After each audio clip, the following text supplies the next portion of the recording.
Every play's a statement, coach head on the headset, leading like a champion. Games on blast, yeah, we talking all the scores. From the stands to the couch, it's college football wars. Tactical rise, rivals feel the pressure. Every snap, every pass, it's a teacher lecture. We breaking down the plays with rhythm and force. This podcast is the playbook, it's the main source. On the headset, we're calling the shots. Every team on the rise, giving all that we got. On the field, we hustle, every snap like it's gold. Highlight reels rolling, the stories unfold. Tailgates are packed, fans decking their pride. On the headset, got the whole world on our side. From the kickoff to the final drive, coach heads breaking down how we thrive. Every week, every game, we're turning the tide. On the headset, where the passion won't hide. Let's talk stats, let's break it down. Championship dreams, we're wearing that crown. From the big wins to the heartbreaking loss. On the headset, we're here, no matter the cost. Peace and blessings, everyone. Thanks, you guys, for tuning in today. Another episode of On the Headset with me, Coach Ed, here today to cover college football. Another day, another game coming up. This is a big one. It's going to be Colorado hosting Georgia Tech. So I'm pretty excited for this game. Coach Prime bringing us another one, nationally televised game with the Colorado Buffaloes. So Colorado of the Big 12. Last year, they were fourth in the Big 12. You know, taking on Georgia Tech out of the ACC. They were sixth in the ACC last year. So a lot going on with the new changes to Colorado. So definitely excited. What's up, AK? Hope you're okay, brother. I'm doing good, man. Ready to get going with another exciting game. So let me just give a little rundown, starting with Colorado. Colorado, actually, you know, we all know about Shedeur Sanders last year and what he did. Well, he's moved on to the NFL, and they have a new quarterback. Now, they have a freshman, but they also have a transfer coming in from Liberty, Caden Salters. Now, in 11 games with Liberty, he completed 147 passes in 261 attempts, 56.3 completion rate for 1,886 yards, 15 touchdowns, and 6 interceptions. He's also a dual threat because he also ran football 114 times for 579 yards, 7 touchdowns, averaging about 5.1 yards per game. You know, last year as a team, Colorado threw for 353 passes, completed 353 passes on 482 attempts. So that's roughly about 74%. Now, they threw for 4,134 yards, 37 touchdowns, and 10 interceptions. Now, rushing is where they did struggle. They ran the ball 331 times, but only gained 847 yards, 15 touchdowns, an average of 2.6 yards per game. Now, in terms of scoring, they did score 32.9 points per game, so they were prolific in scoring. Now, defensively, they did give up 23.1 and average defensively giving up 151 yards rushing and 201 yards passing. So you see what's happening there with Colorado last year and everything that's going on. Watching Illinois and Western, okay, that should be an interesting game. The battle for Illinois. What's up, Daniel Perry? Thanks for tapping in, bro. Really appreciate it.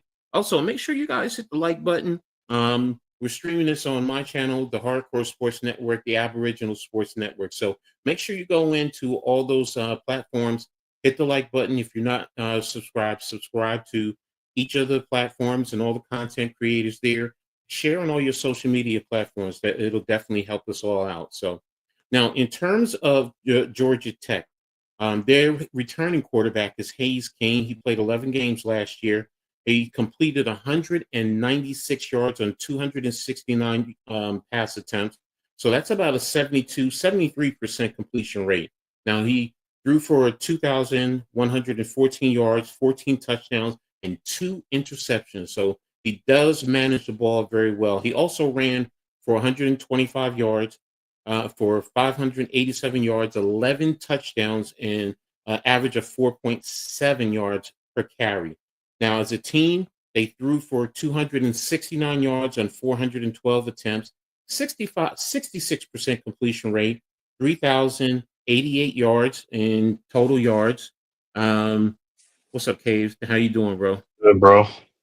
All right. I'm just getting up a little overview, a little stats. Preview. Okay. Yeah.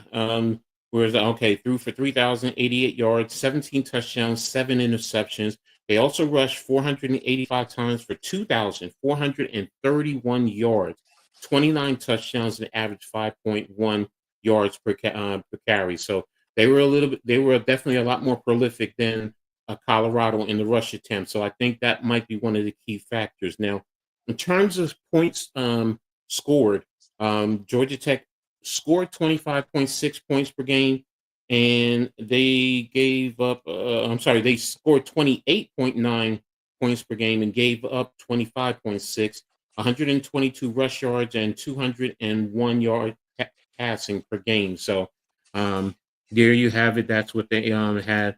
Oh, yeah, Arco, I know they were definitely on. I was actually considering them, but, Colorado's that bigger draw right now. So, definitely wanted to, continue in bringing information on Colorado. Now, shout out to Georgia Tech and Colorado for some other key stats that I pulled up off of their sites. Like I said, Georgia Tech was 7-6 last year, 5-3 in the ACC, while Colorado was 9-4, 7-2 in the Big Ten. The head coach record, both are going into their third year. Multiple screens, there you go.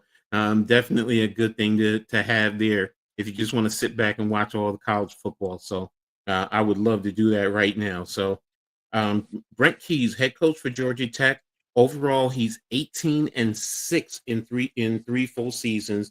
And that's his career record, whether at Georgia Tech or anywhere else. He's only coached head coach at Georgia Tech. Dion is 13-12 going into his third season.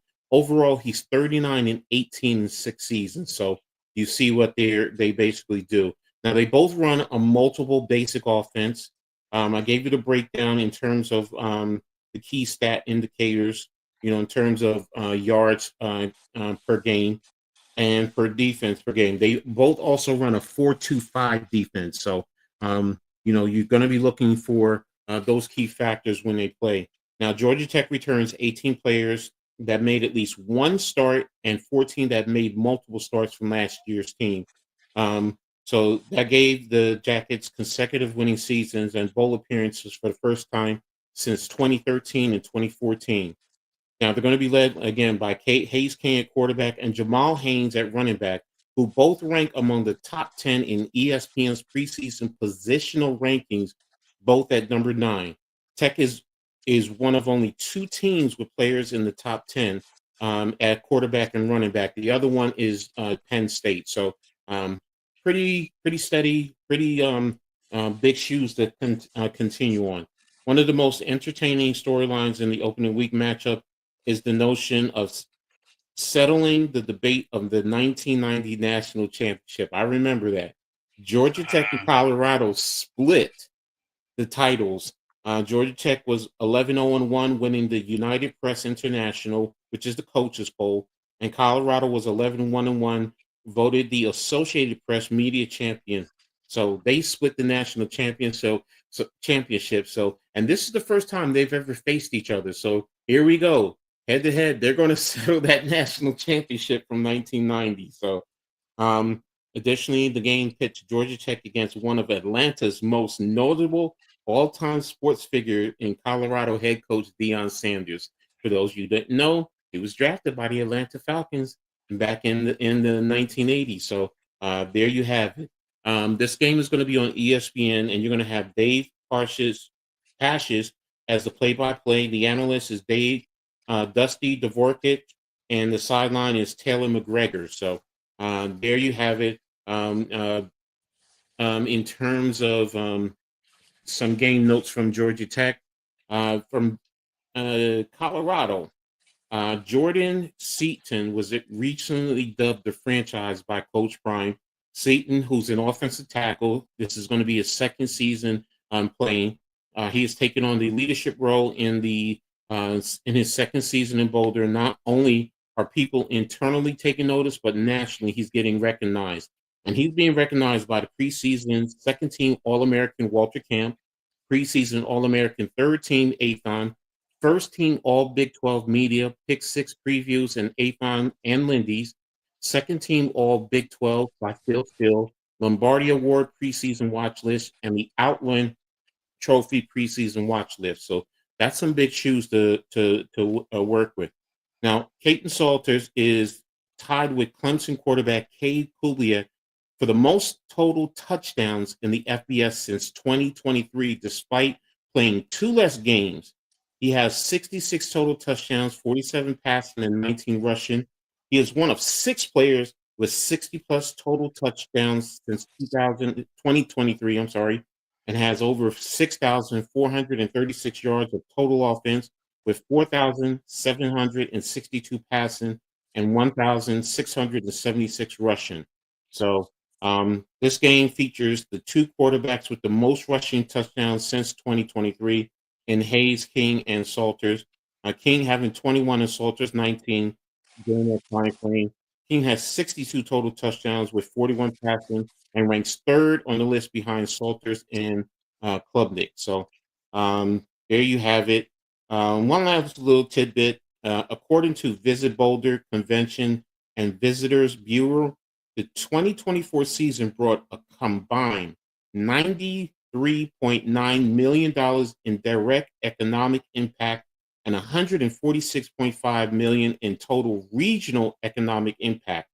In 2023, the six home games generated $113.2 million impact on Boulder's economy. That's $207 million impact on Boulder's economy since Coach Prime's arrival, and over $250 million in total regional impact. So there you have it. People can question Coach Prime, but the numbers are not lying. He's having a great impact in what's going on out there economically, as well as applications for students wanting to be part of the Colorado program. So there you have it. So what's your thought about that, Cave, that little tidbit I just added? You're muted, bro. Say, man, people can say what they want to say about Prom, man, but Prom had a positive effect on Colorado Buffaloes, man. Mm-hmm. Hey, because they was, believe it or not, they were down in the grave, man. He had to dig them up from the grave, man. Because back in the day, Colorado was, like you said, that 1990, and I remember that year, man. That shared, one of the great Colorado Buffaloes teams of all times, man. With what's the game? Was that was Rashawn Salam on that No, Colorado team? was he on there? No, I think he was, because he won the Heisman, I think, in '92. He might have been there, but you're talking about Cordell. I think Cordell Stewart was there. Westbrook was there, the Westbrook, wide yeah. receiver. Exactly. So this, I'm expecting a pretty exciting game today, man. I definitely am. These teams, I think, are a lot more evenly matched than because I think the point spread is 3.5 for Georgia Tech, and they're the road team. So they're not confident in Colorado, and I think a lot of it deals with the change in quarterback and everything that's going on there. So definitely excited for this game. So it's streaming down there in Atlanta where you're at, right? It's on regular No, TV. no, it's in Colorado. That's where it's raining in Colorado. No, I mean, I said streaming on It's on ESPN. ESPN. Yeah, ESPN. Yeah. Okay. So good. So, but there you have it. Make sure you guys, again, like I said, tap into all the channels there. Cave, make sure you put your what you call it in the chat so they can also tap into you too. Yeah, I shared it. Okay, there you go. Perfect. So, but here we have it. Pretty excited. I know they're getting ready for. Yeah, this is a game that everybody want to see. Life after Shador Sanders and Travis Hunter, man. Let's see, but Caden Salters is a experienced quarterback. He played at Liberty, man, and so hey. I And think then he they was got also at Tennessee too, if I'm not mistaken. Yeah, he had transferred from somewhere. Yeah, you're right. He transferred from somewhere before he went to Liberty. And then they got the freshman phenom behind them, Julian Lewis, exactly from down here in Carrollton. So this is going to be a pretty big game, an interesting game. So I mean, I'm trying to make sure because I got Georgia Tech's depth chart, but I don't know who's definitely starting as of yet. But I think it's Haynes King. Haynes King. yeah, Hayes King at quarterback. That I know. I think it's Ethan McKinney at left tackle, Joe Fusley at right tackle. I mean left guard. Harrison Moore or Tana Tulopo at center. Right guard is Keelan Rutledge. Right tackle is Malachi Carney. I believe that's his because they're bolded. And then you have multiple tight ends, so it could be any of those guys, either Jay Brin, Luke Parkring, Josh Beethan, and Brett Seether. So I don't know which one is going to be starting. Receiver, you have Malik Rutherford and Eric Rivers and Isaiah Canyon. Jamal Haynes as the running back and Hayes King as the quarterback on offense. So we'll see if they go on defense. I'll read up a little bit on defense for you guys too there. So Colorado doesn't give a depth chart. I just have their player positions and their numbers. So we're just gonna see the names. I know the running. What's that? Is Amarion Miller? He's the running back. I think he's a running back for Colorado. yeah, Miller. Amarion Miller. Yeah, let me just double check here. Yeah, Amarian Miller. Well, they say wide receiver. Wide receiver, okay, because Yes, yeah, from Vivian, Louisiana. So, this is going to be his third year. He already has 2 varsity letters. So, um, pretty cool there. So, but again, I'm really stoked for this game, man. Yeah, me too, man. I want to see it. This Colorado team and also Georgia Tech, man. Everybody know Georgia Tech over the years they've been a running team, but now they're more of a passing team a little bit now. So Mm-hmm. I want to see. I know what's his name was banged up last year. Haynes King was banged up a little bit, but Mm-hmm. he's healthy now, and that's always a good thing, man. The start of the first, early on in the season is when players are most healthy, which is a good thing, so you can really gauge them. Mm-hmm. You know. Exactly. So, and that's going to be key, to both teams, the quarterback play to start. I think, especially with King, being that he's the veteran and he's coming back, he knows the system. Plus, both are dual threat quarterbacks. So, how do they use them? Colorado was more of a passing team last year. We know that. The running Mm-hmm. game wasn't as prolific, but are they going to adjust this year? Because with Salters being more of a dual threat, Eric Bieniemy, that's who's on that team. That's right. Eric Yep. Bieniemy was the running back on that national championship. Enemy. Yeah. So, but there you have it. Looks like they're getting ready. Just waiting to see. Kansas is up on Wagner. Okay.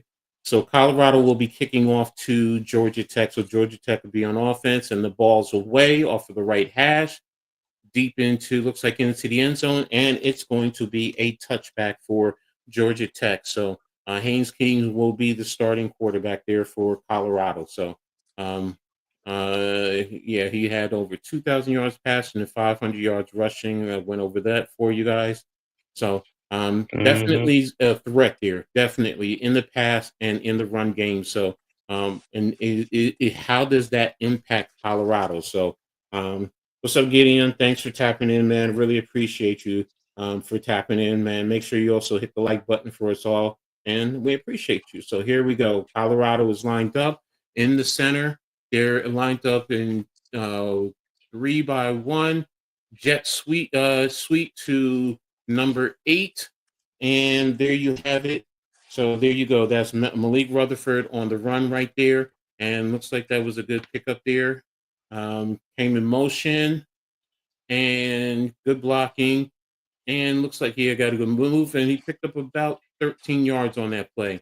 So fumble on the play and Oh wow. recovered by number 37 for Colorado. So that's Martavius French, inside linebacker.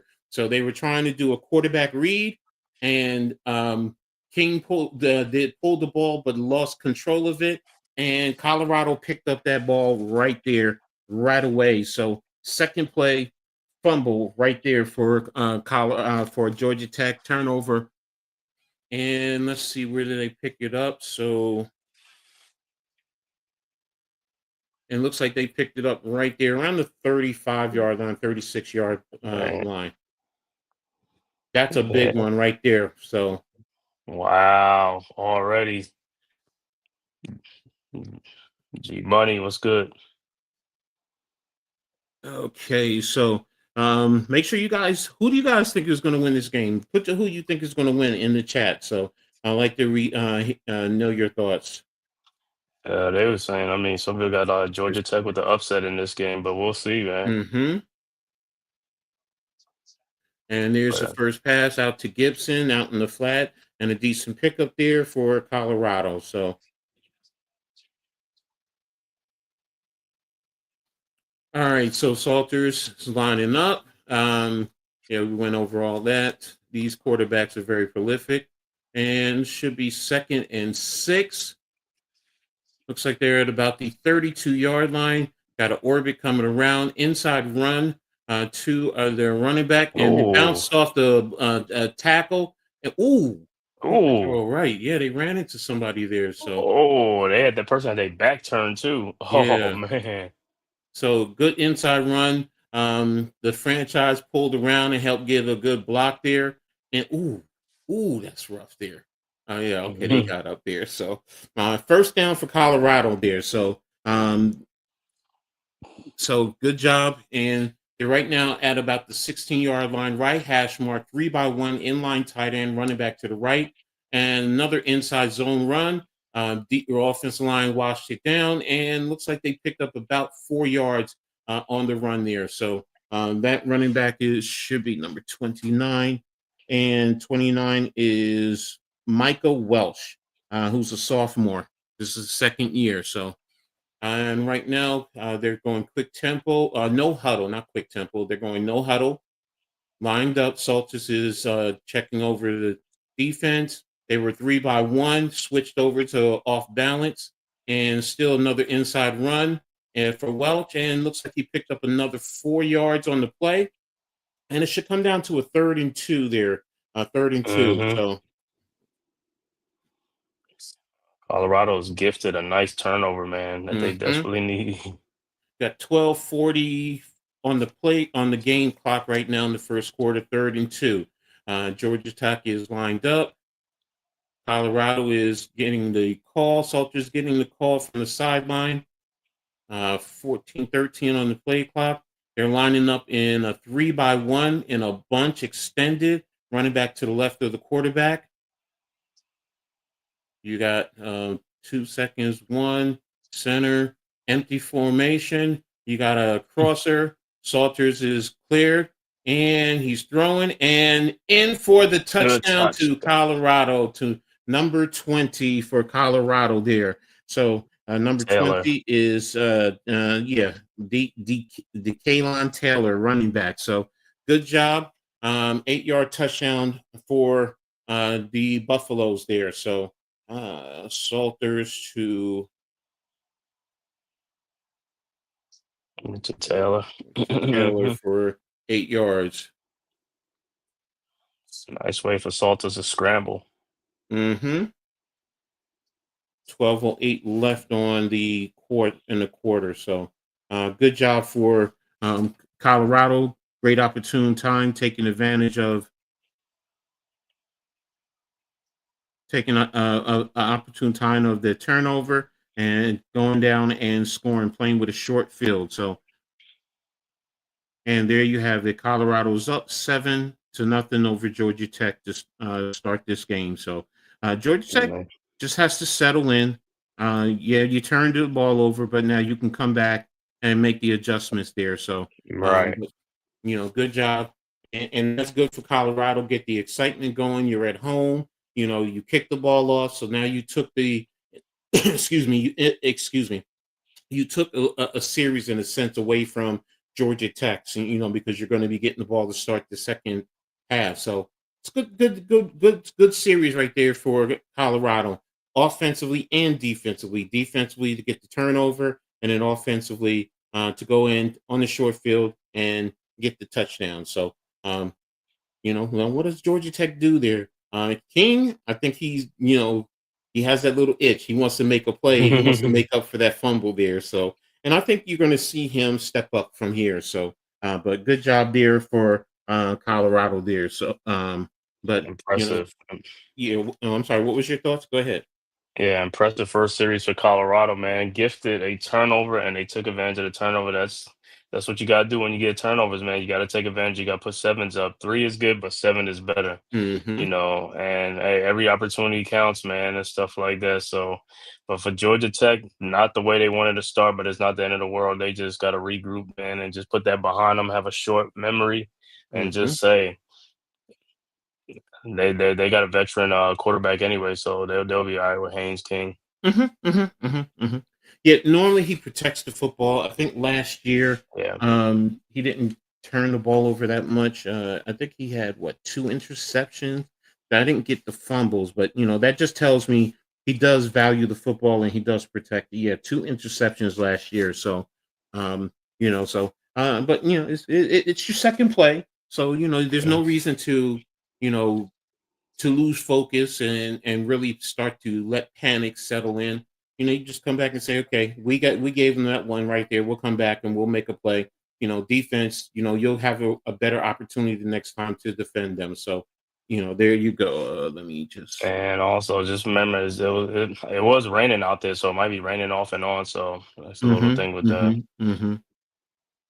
So there you go. So all right. So again, thanks to everyone who's tapped in. Really appreciate everyone. Make sure you go into Man Cave's channel, the Hardcore Sports Net, the Aboriginal Sports Network, as well as Coach Ed Sports. Hit the like button if you're new to all these platforms.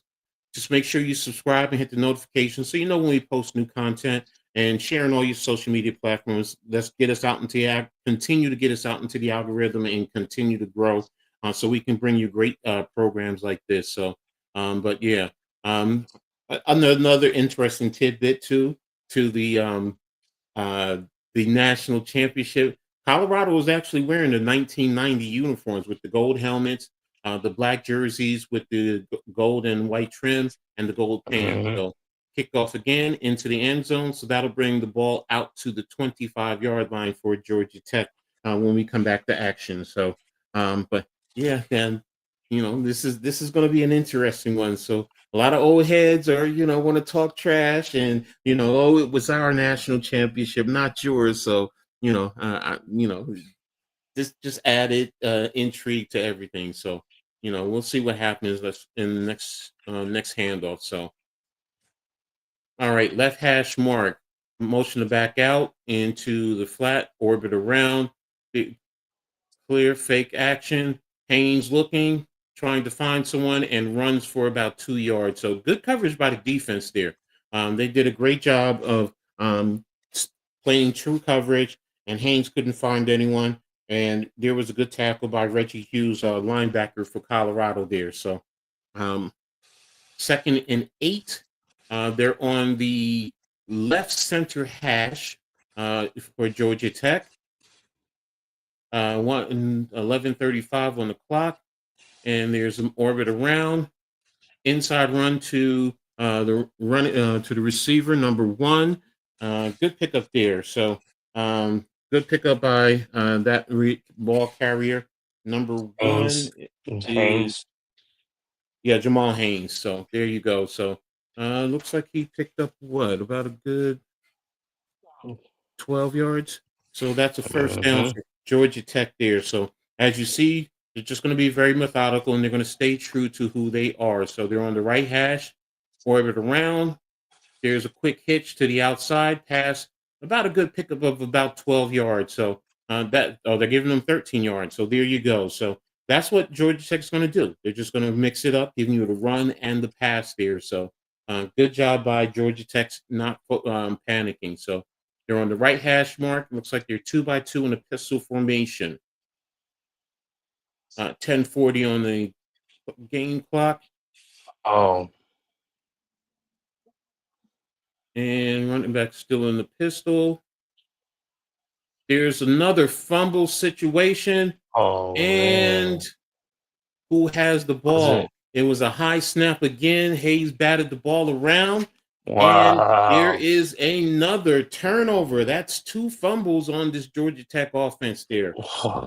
And I keep telling you, I was like, that was a bad snap. Mm-hmm. And man, Colorado is gifted 2 times, Mm-hmm. man. I Recovery know. by Martavius French, number 37 there. So good job right there. Oh And they're right around man, midfield. another good field position, man. I was gonna say, who won that national championship with Colorado was the quarterback was Darian Hagan. Oh, okay, yeah. Darian Darian Hagan. Hagan. Okay. Okay. So good job. Good job by Colorado. Georgia Tech, you got to settle in because now you're going to start to get a little rattled. Yeah, coaches are taking notes there. It's 10:22. All right, they're at the 48-yard line of Colorado. Inside, oops. RPO pass out to the flat, drop by the running back there. So, Hmm.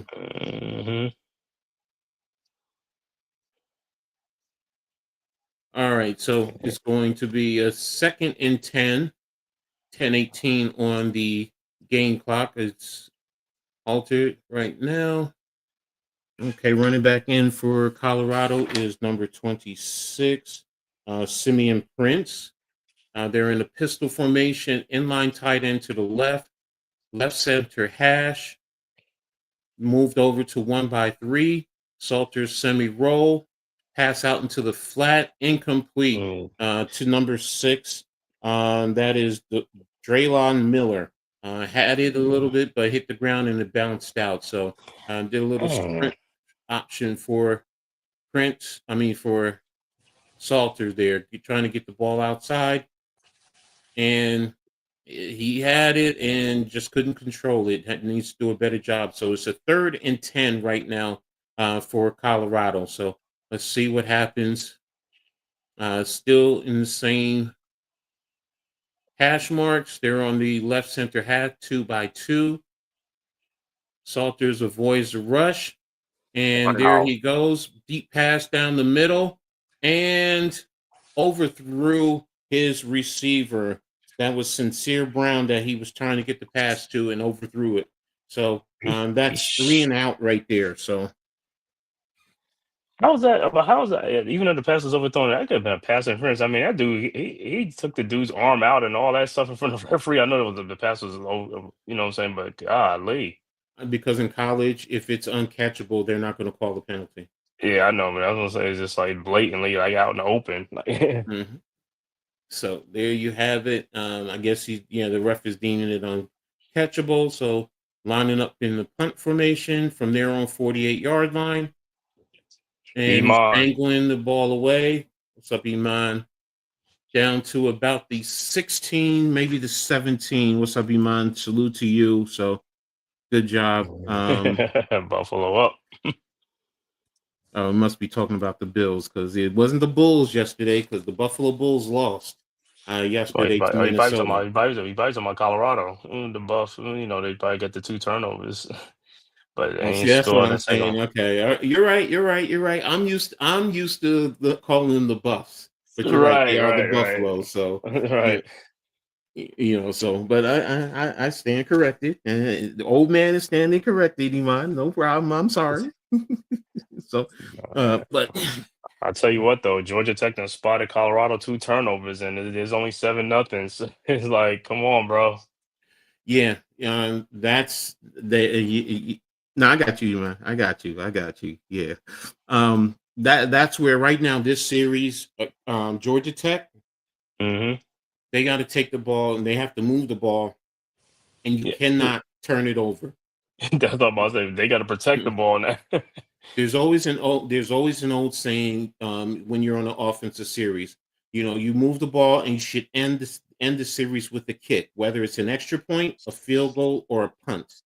That's Right. what you really want. You want one of Hmm. those three, no turnovers. So that's what right now as an offense. That's what they're thinking. As far as King, you're telling him and the center, get the Hmm. ball down, make sure you keep your butt down when you snap. Don't come too high. And Mm-hmm. Hayes King, get that ball, secure it, and Right. make sure you protect that ball, because already 2 series, two fumbles. So you know that's something that you want to protect. So it's I think they're going to do a better job this series. Hey, Settling in. Nationally televised game. You're out in Colorado, Coach Prime, so I get it. mm-hmm. All the expectations. You're actually a 3.5 point favorite, so there you go. So And then just like I said, if Georgia Tech scored now 7-7 with after 2 turnovers, they right there. The game is not out of hand, so mhm, they still mhm. right here is early. Exactly. So let me just get a little update. Wake Forest is up on Kennesaw 7-6.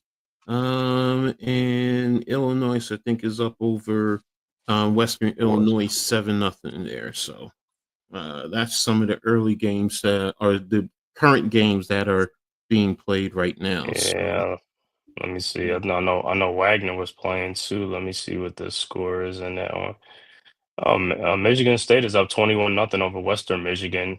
150 Hmm. left to go before the half. Ooh. And Illinois at the end of the first quarter now is up 14-0 over Western Illinois. So they Okay. scored. Yeah, there you go. And 11-16 left to go in the second quarter. Kansas over Wagner 22-0 early Mm. second quarter. Hmm. Okay, there you go. So those are some of the updates there. Good job. Thank you. So um all right, so we're going to be coming back to action. Uh, Georgia Tech is going to be on the left hash. It looks like they're about the 17-yard line. Doing Cookins over FIU. Ooh. All right, so they're in 1 by 2, two backs, motion to back out, play action to a pass to the flat, and King takes off running. And it looks like he picked up about 7, 8 yards. So that's a good job right there. That's something that you want to do to settle the quarterback down. Um, Good snap, got the ball. Let's take it and let's keep moving. So 2nd and 3. So he picked up 7 yards there on that play. And Georgia Tech is lined up right and fake quarterback run. I'm sorry, fake run to the running back. Quarterback ran and a good pickup right there. So it did quarterback read, and looks like he picked up probably about 12 yards. Let's see here. So good job. Tight end into the flat. Yeah, he picked up about 12 yards there. So that is a first down for Georgia Tech. So they're being very meticulous. What's up, Nick? There it is, another jet sweep. And that looks like it's a pickup of about 10 yards. So that should be another first down for Georgia Tech there. So um, I'm doing good, man. Thanks for asking, man. I'm doing very good. So eh, yeah, I'm slowly getting there. So thank you, brother. Really Hmm. appreciate you. So and everyone who's there to support me. So all right. So that was to number 7, Bailey Stockton for Georgia Tech. So Georgia Tech is now lining up. Should be on the right hash. Yeah, they're on the right hash. They're in 2 by 2, tight and a wing to the left. And there it is, another quarterback read, another quarterback run. And looks like he picked up about 6 yards on the play. So good job there by King, taking the proper read, seeing what that end is doing, end is crashing. You take the ball, keep the ball, and you get whatever you can get off of that play. So all right, they're on the left hash right now. Looks like King is starting to get a little bit more comfortable. Looks like they have a wing. They're in 1 by 3 in a pistol set. And there's a handoff to Haynes. And it looks like Haynes picked up the first down. So he picked up about 4 yards on the play. So there you have it. Georgia Good Tech is run. moving the ball. They're getting comfortable. And, a lot of it is the run. And that's what, Colorado was giving you. So if they're giving you the run, you take it. All right, so play call being called. They're on the left hash mark, and they're coming out in what does it look like? A 2 by 2 with a wing to the left.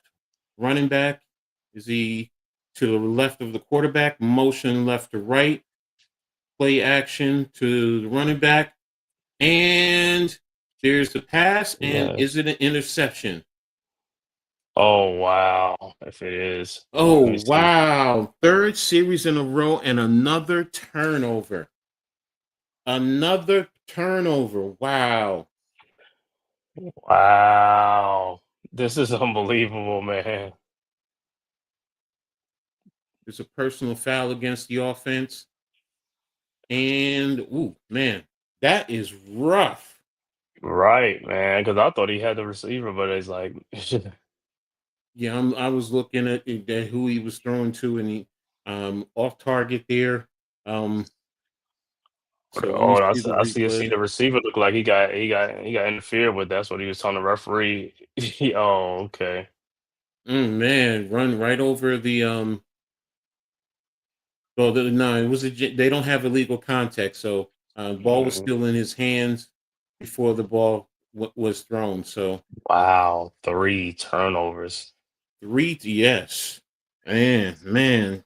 Oh, okay. Happy Oh, birthday halftime. So there you go. So happy birthday, Philly halftime.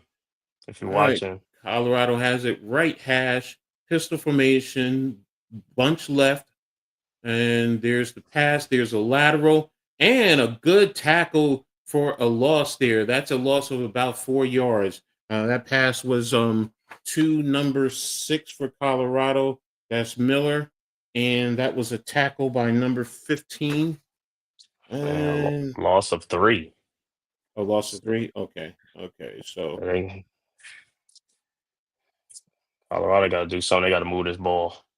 that was Tajay Butler for Georgia Tech. Yeah, they have to move this ball right now. I mean, you're getting 3 turnovers in the first half. You need to have more points now. So there it is, a bobble snap, take off by Salters, and it looks like he picked up about 6 yards on the play. Tried to hand off to the running back, but the ball was bobbled a little bit, so he just kept it himself. And it comes to be a 3rd and 4 for Colorado here. You don't want to go Mm-hmm. into another 3 and out. You know, you Nope. definitely want to be able to get the first down here. 6 minutes left in the quarter. Left hash mark for Colorado. Salters is calling out the play. They're now in a 2-by-2 inline tight end to the left, running back to the right. Z receiver motioned in. Here comes the blitz into the flat and ooh, short of the Wow. first down. Pickup of about 3 yards to Welsh. That Good was the right defense. read, but that was excellent defense there by Georgia Tech.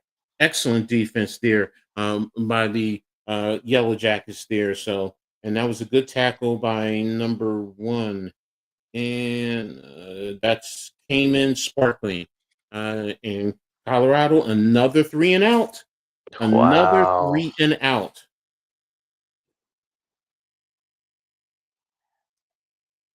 They All had right. good field position. Yeah, you had very good field position. So if I'm Georgia, yeah, I'm playing safe just in case they try to fake it. So you don't want to. Yeah, there's the punt. It's away, and you're going to pin them deep, What kind of jersey he got on? and you stopped, and yeah. Oh well, he probably has on because the 2 players are out on the field with the same jersey.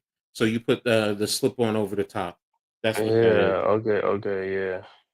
Yeah. So um, man, that was a great job. I mean, it was a little bit of a high. If you got the paw passed down a little bit, then he would have been able to at least probably get make an effort for the first down. So yeah, that pull away jersey is what really what really caused That them. really But messed him up on that one. now Georgia Tech though is deep. He's probably around their 4 or their 5 yard line when they come back to action. So Georgia Tech is starting at their own 4.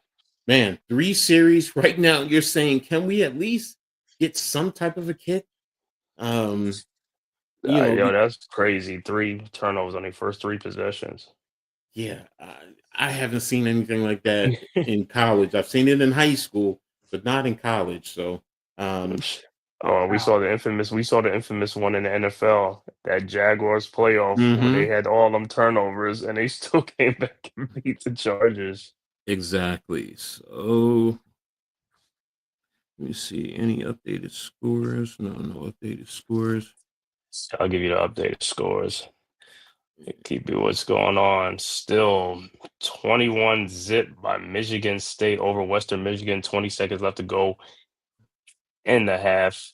Also, Army up 24-10 over Tarleton State. 24 to Mm, 10 in the third quarter. 7:14 left to go. And Kennesaw and Wake Forest in a battle with 4 seconds mm-hmm, left to go right before the half. 6-7. Wake is only up by a point. Also, low scoring Appalachian State up 7-3 over Charlotte with 112 left to go before the mm, half in the second quarter. And then Illinois has extended their lead 21-0 over Western Illinois with mm, 13:20 left to go in the second quarter. mm-hmm, And also second quarter, Kansas up 22-0 over Wagner, 8:35 left to go in the second quarter. mm, And also 5:44 left to go in the first quarter. Baylor up 3-0 over Auburn. mm. That kind of figured that was going to be a tough one. Nick, it's going to be on Sunday because on tomorrow, 12 o'clock, we're going to be covering Texas and Ohio State. The big, And big, big game. 1 versus 2 in some publications, 1 versus 3 in many others. So there you have it. That's a big early season match. So make sure you tuned in, tap in. We're definitely going to be bringing you the action there. So that's a big one. Actually, I'm going to be doing 2 games tomorrow. I also 7:30 or 7:30 tomorrow. I'm going to be covering what is it, LSU and no, yes, And Death LSU and Valley, yeah, Clemson. Death Valley. Yeah. Who really owns Death Valley? Battle of Death Valley Mm-hmm. tomorrow. Both are called the Tigers, and both play in Death Valley. Yep, there you go. So, Right. um, and both technically in the southeastern region. So there you have it. So, Hmm. we'll see. It's going to be an interesting one. So, um, man, It's I'm just really intrigued right now. What do you do with this offense for Georgia Tech, man? Because they got to hold on to the ball, and then what's they got to make better decisions, King with the ball or something like that. But they just, but like I said, they all this is going on. They only down by one score, so this is crazy. This is crazy. mm-hmm. And they're coming back to action. I'll wait to go over to the stats there. So Georgia Tech is up. Oh, they're at the 2 yard line. Okay. All right. So they're at the right hash mark. You have a wing and a tight end. 1 by 3. Play action 2. And there's a pass interference. That is going to be a pass interference that on Colorado there. Parks was grabbing and holding on to the receiver there. So that should bring it out to the 17-yard line, 15-yard penalty. So That pass looked it looked kind of funky coming out. Oh yeah, oh my God, he's holding mhm, what? You got to be kidding me! I ain't never see that much of a hold like that. He holding the whole way. yeah. That's how they teach you how Yeah, to play he's over there. grab. Yeah, yeah. So what he's trying to do is put his hand on the inside and think he can get away with it. But what happens is if a receiver just gets any type of separation, the ref sees the jersey being pulled. So it's 2 by 2, 2 tight ends, and there's the inside run to the running back. Is that Haynes with the run? Looks like a pickup of about two Mhm. yards on the play. And yeah, that's Haynes. So good job. No, that's not Haynes. That's 0 for Georgia Tech.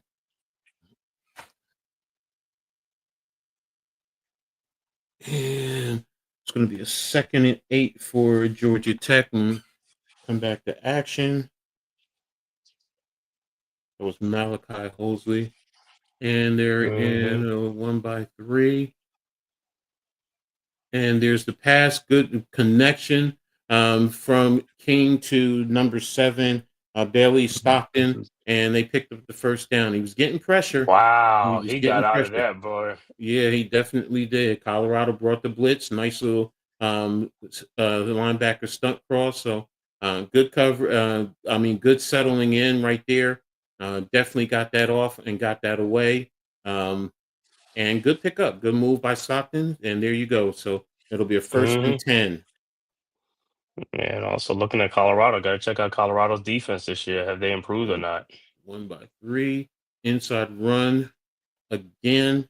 And again, that's to Mosley. Malachi. Yeah. Hmm. So there you go. Looks like he picked up about what 3, 4 yards on the play. And it's going to be a Hmm. second down. Yeah, second and 4. I mean, second and 6. So he picked up 4 yards. And there's another jet sweep action. And ooh, good cut. And tripped up from behind there. So good run, good setup there by Eric Rivers, and good last second tackle there. So a basic jet sweep and good block by Hayes there on that safety coming down. That alley opened up beautifully. So um, there you have it. And number Hmm. 23, Carter Stoutmeyer. There's another jet sweep action and a good pickup there. Good push from behind by the offensive lineman to moving forward. And Haynes got about a 4 yard run on that play. So You know, got again, some gas. here we go. Unwanted. Hmm. Yeah, I mean, but Tech is moving that ball, and like I said, they right back. I mean, they scored it right back in this game. This is they're right back in the game. Hmm.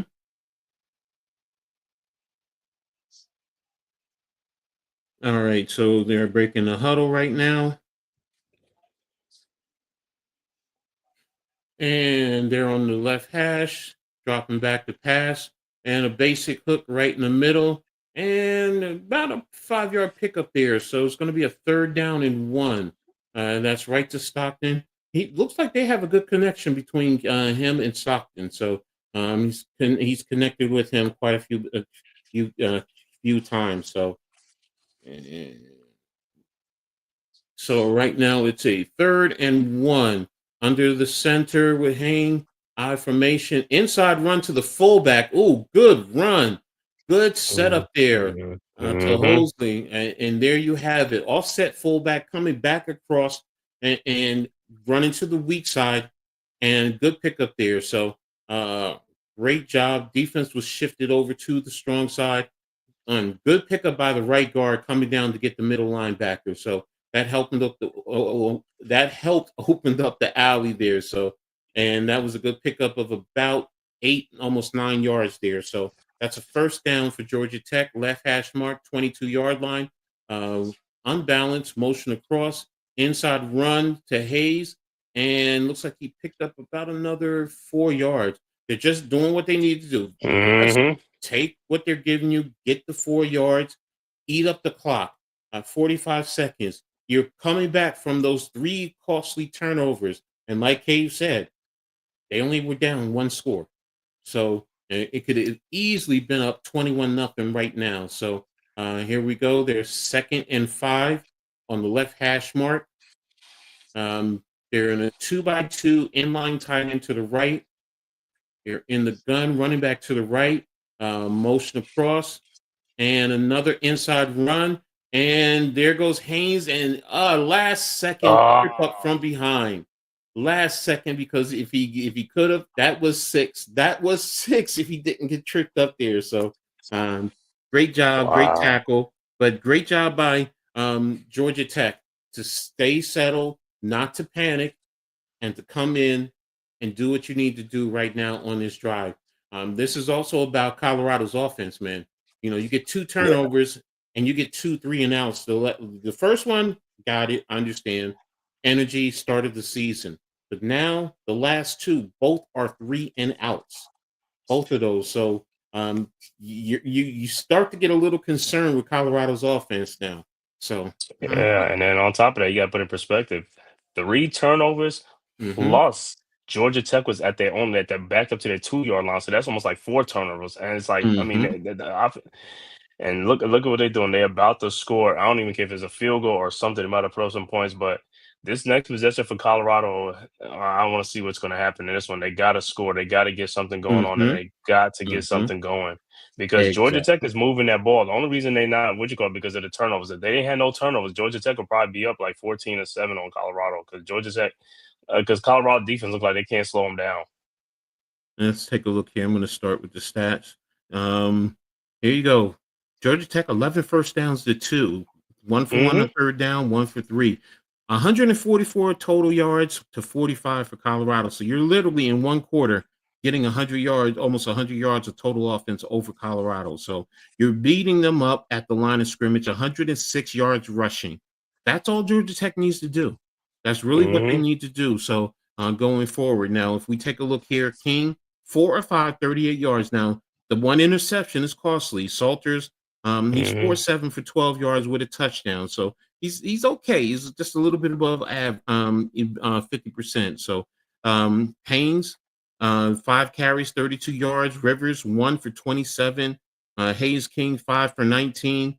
Hosley, 3 for 15. Rutherford, 1 for. That's your 16 carries for 106 yards. Mm-hmm. And then Colorado, Welsh, 3 carries, 24 yards. Salters, 1 for 9. So, and here's the pass breakdown. Like I said, Bailey Receiving. Stockton is got the most of the receptions, 3 for 25 yards. Rivers, 1 for 13. And then Colorado, four players have had 1 reception. The biggest one is for 8 yards. So there you have it, man. But Also fumbles. but Yeah. they're not Colorado receivers not helping out Mm-mm. Salter dropping these passes and things like that. But then Mhm. also Salters with 12 yards of passing. They got to get the ball downfield and get some passing because hey, they've been having good field possession. It ain't like they've Mhm. been backed up. They got to run the ball and they've been having good field position and they should have took advantage of these opportunities. And It's it might come back to haunt them. that's one of the biggest thing. When you have 3 turnovers, but you only get 1 touchdown, that's not a good look. It really isn't. I'm gonna be Mm-mm. honest with you. You at least you would say I at least have to have 10 points. At least 10 points. Just Right. to say I'm up over 2 scores over them. You want to be up 21 nothing, with those scores. But you know what? Give Georgia Tech some credit. Colorado, like I said, the last 2 series, 3 and out, 3 and out. Right. So that's going to be costly, and your offense is not moving the ball. So kudos to Georgia Tech. They're not panicking. They're settling in, and you see what's happening out there on the field as players. So Kansas is up 29 nothing now. Yep, update. Kansas up 29-0 over Wagner. I knew that was going to be because Wagner really ain't. Is the only thing is just what's going to be the final score in that game. You know what I'm saying? Mhm. And halftime, Michigan State up 21-0 over Western Michigan, and look like Auburn has took the lead over Baylor 6-3 or probably 7-3 now over Baylor, and that's and towards the end of the first quarter.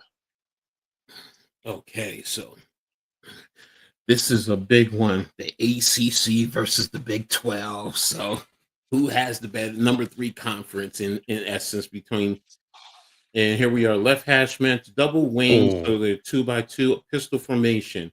Colorado showing the 4-2 look.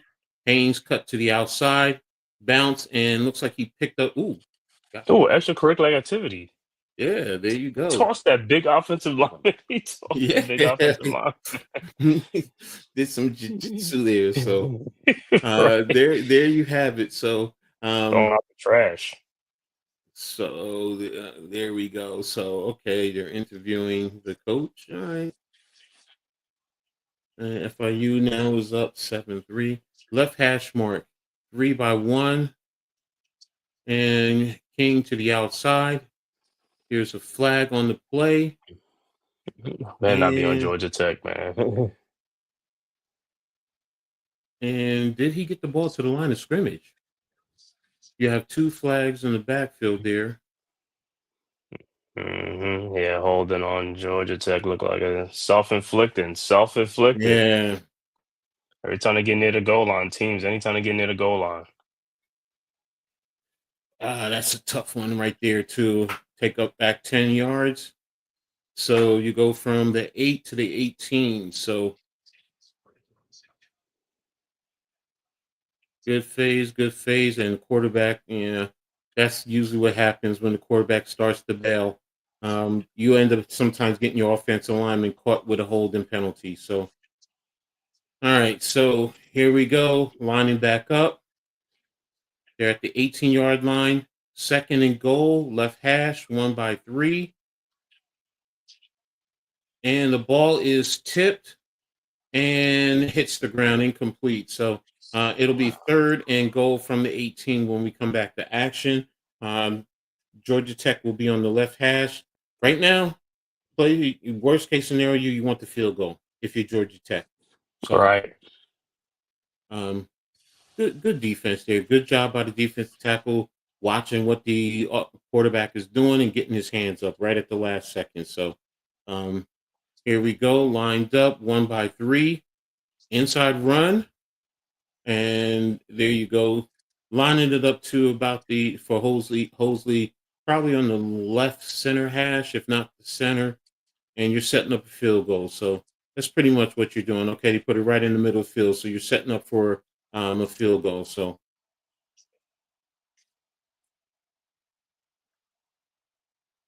and here we go. So 80 and Bird. This is a 32-yard field goal right in the middle of the field. Mm-hmm. And there's the kick. And there's the point. So there you have it. So Georgia Tech now gets some additional points, and they're up 10-0 over Colorado. I'm sorry. They're down 7-3 to Colorado. Sorry about that. And there we go. Mark that down. What's that, man? That could have been. I thought he was going to score a touchdown, man. But penalties. The penalty, yeah. And man, every time, like I said, every time teams get near that the goal line, man, it just like things just start happening. Either false start or holding, or could be a turnover, a batted ball. It's like, man. Mm-hmm. All right. So good So job there. Colorado. Yeah. Colorado got to do something on this possession right here, man. I mean, Dion's got to get in. You got to probably start talking to these guys on the sidelines. The offense is like, we got to get going. We have to get going. I mean, we got like 3 turnovers and we only got 1 score to show. Mm-hmm. Exactly. So definitely need to step up offensively. What are you going to do right now after this kickoff? So that's going to be key. Can you move the ball? Can you get into some level of continuity? You don't want to get another 3 and out. You want to be able to, move the ball down the field and see if you can get some points, because right now you're being dominated in a sense by Georgia Tech. So That's like that Colorado offense. Like I said, Salters, hey, these guys got to help them out. Guys got to help them out, man. They got to make these catches and stuff like that. Dropping too many passes, man. They got to move this ball, got to move this thing, because if they don't, Georgia Tech can take the lead, and it's like, hey, then now the pressure is really on Colorado. Exactly. So hold on, let me just. I'm gonna remove it. But man, college football back, where I was like, hey, football, everything is back, man. Everything's coming back. Yeah, pretty Great excited. time. Exactly. So as a college football junkie, this is my favorite time of the year, the start of the season, week 1, because you have those days: Thursday, Friday, Saturday, Sunday, and Monday. It's usually always 5 days of college football. So so it's great. Yeah, tomorrow's the big one where you have pretty much everyone playing. So yeah, Sunday, I didn't even know. I didn't even know they put installed a bathroom on the sideline, on the Colorado sideline for Dion. No, I didn't know that either. Oh wow. Yeah, I just said I Yeah, just saw it. because I was he's like, dealing with his wow. medical. Yeah, Uh-huh. yeah, I could understand that there. So, all right. So, let me see if I can do this. Yeah, there we go. All right. So, all right. Thanks to everyone who's tapped in and is showing highlights of Oliver and Baylor. Quarterback with the run. Nice move right up the gut there. So, good job. By Auburn, 7-3. All right. So, Georgia Tech will be kicking from their left hash mark, 35-yard line to Colorado. So we'll see what's going to happen from there. So, and you're going to have number 15 back for Colorado, and that is number, let's see, Quentin Gibson. So, and there we are lined up on the left hash mark, and the ball's away, and that's going into the end zone, and it'll be a touchback for Colorado. So there you have it. Salter's career at Liberty. Broke it down for you earlier. So um, mm, undefeated, so did well in Mm-hmm. at Liberty. So yeah, almost 5,900 yards passing in 2000. Man, that's a lot. Almost 8,000 yards of total offense. Whew. Mm-hmm. All right. Important possession right here. Mm-hmm. All right. So 1st and 10. Which hash are they on? So he has 21 total yards. Left hash mark bumped over to unbalanced. There's the run and pickup of about 1 yard It's a for flag. Colorado. So yeah, that was on Taylor on the run. What is the flag here? Holding on the offense. They're going backwards. All right. So yeah, they're moving back. Their offense is not being productive right now. They really need to step up. So what do we do if we're? What are you showing me? What's all that? Okay. Yeah, I think that's the field. I think that's what's going on the field or something like that. Yeah, Okay. that's what's on the Left field. hash. Left hash. And broken play there. It looks like he was trying to give the running back the ball, and okay, so that's a Mm. loss of 1 yard there. So it's 2nd and 21. This offense right now is just really off kilter right now. Nice face paint. Mm. This offense is off kilter right now for Colorado, man. They need to do something to get a little spark here. The defense has done their part for the most part. He's giving you 3 turnovers, so right now, left hash mark 2x2. Inside run to the running back. There he goes. And good pickup there by Colorado. There's a flag on the play. That was Simeon Prince on the run. So what is the Mm-hmm. flag?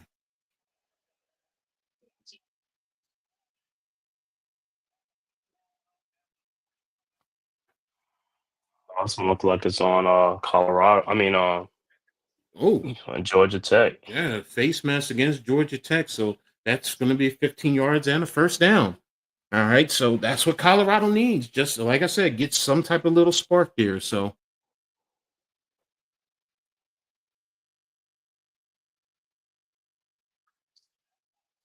oh yeah, hands to the face. I don't. Coach can't argue that. His hands to the face. They call the face mask. It's going to be the same thing. So, All right, that's what I was looking. I was like, where is it? Okay.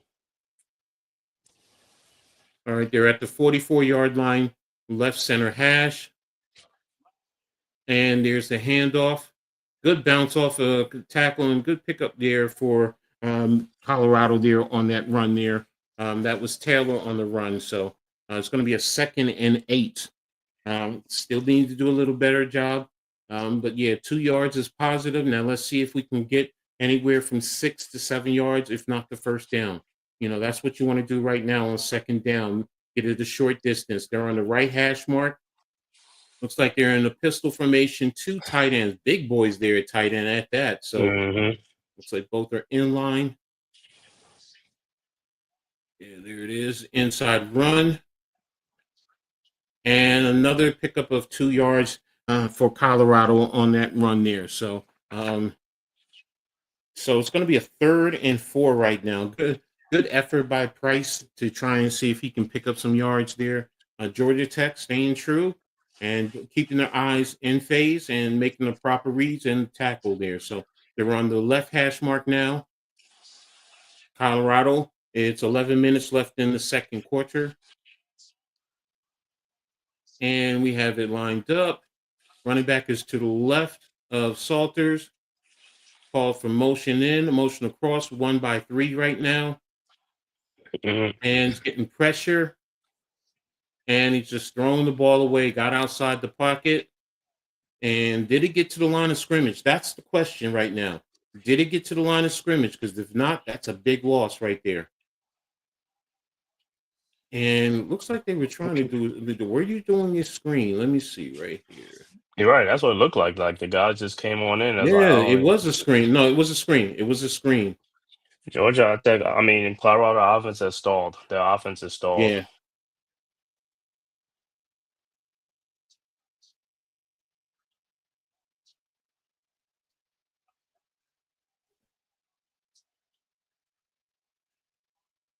All right, so they're lined up 4th and 6. Reeves is lined up for the punt. And they're right around the 48. And the ball's away. Yeah. And there it is. And he knocked it out of bounds at around the 2-yard line. They celebrating like they got it at the it's coming back to the. They celebrating like they're gonna have like it's gonna be at the 2 or 3. Let's see, because it looks. It's a touchback. They just got a touchback, but they celebrating like it's not a touchback, bro. Yeah, I gotta look up. It's a touchback. Yeah, Can't I see the thought he angle got there, there. but I thought he got it, but he didn't. I'd have to see the angle. Yeah, see, I can't really see the angle. So, hey, we're gonna see. So, right now, Georgia Tech is getting the ball back again. If it's not deep in their own territory, they're coming out to the 20-yard line, and they have been moving the football. So, the only thing Mhm. that's really hurt them is the turnovers. Yeah. If we take a look here, again, total yards 150 to 63. So, and they're doing their job on the ground, 112 yards rushing, 18 attempts. They're getting 6.2 yards per carry on the rush. So, definitely doing their job there. In terms of, let me see, yeah, King is still 38 yards. So, yeah, Haynes is 34, Rivers is 27, 19 for Hosley and King, and Rutherford for 13. So, good job in terms of, eating up the clock Mhm. there. So, now Colorado, I mean, they have 51 yards on 8 carries, so their average is there, but they, like you said, they've been stalled now. So, Yeah. and if I'm Georgia Tech, that's what I'm doing. I'm coming back and I'm lining up and I'm saying, Colorado, you can't stop me with the run. So, I'm going to go Yep. ahead and run the ball again. So, that's exactly what, I would expect Georgia Tech to do. Now, if I'm Mhm. Colorado, right now I'm putting an extra man in the box. I want to force them to pass right now. I know that sounds Mhm. crazy when you're 4-6 in the passing attempt, but Mhm. I need to force. They haven't passed in a while, so I want to force them to pass. I want to get them behind the sticks and get them into a 2nd and long if I can, or a 3rd and long. So that way I can get pass rushers, maybe send a blitz. Even if they get a completion, you get there, you make the tackle, you force them into a punt. So that's what I would be looking for. If I'm um, Colorado in terms of defensively. Put an extra man in the box because you're going to expect a run. I'm expecting the run. I really am. So, Yep. and you haven't been able to stop the run for the most part. With the amount of yardage that they're getting there. So, I'm gonna give you an updated score. mhm, Kansas 29-7. Wagner's on the board now, 29-7. mm, 38 seconds left to go before the half. And now Auburn up 14-3 with 10:29 left to mm, go in the second quarter over Baylor. mhm, mhm, And Illinois up 30, we're gonna be 31-0 over Western Illinois now with 3:09 left to go before the half. And also mm. Appalachian State up 17-3 over Charlotte. 14 minutes left to go. I mean, start the third quarter. Okay. Yeah, I'm gonna miss Corso. That's one thing Yeah. you always love. Seeing him with the headgear. So. But Father Time is undefeated, as they say. So Yes. but many, many great memories. So there we go, lined up left hash, pass into the flat, incomplete pass there. Ah man, that was there if he could have got that pass to That him. was So, there. yeah, um so we're gonna come back. It's gonna be a 2nd and 10, motion across, a buck cross action there. Yeah, it was there. He turned his head a little bit too quickly. It was there. It was there. All Hmm. right, so it's going to be 2nd and 10. They should be on the left hash mark, and they're 2-by-2 with the wings. Quarterback run, and good tackle from behind there by the Buffaloes there. Number 49 for Colorado. That's Quincy Wiggins, defensive end. 6'5", 255 pounds. So good job because it looked like it was there. It looked like, oh yeah, it was going to be there. Center Hmm. snuck out way too early. Sorry, center shouldn't have snuck out like that. So, but yeah, good play. Now, what did I say? Put them behind the sticks. So you're 3rd and 12. That's exactly what you want. They're on the left hash mark. It looks like they're 2-by-2, running back to the left of the quarterback, and the ball is snapped. There we go. They're bringing 5.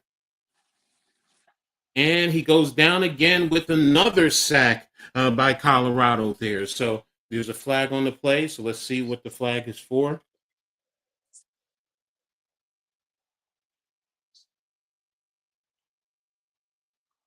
Oh man. Holding On against the Colorado. That's going to be 10 yards and an automatic first down. That hurts. Wow. That It was about to hurts. get off the field. It was about to get off the Yes. field. What I was saying, that's what it was going to do. Get them off the field. And you play And they were too gonna get high. good field possession too. Field Yes. position. Yes.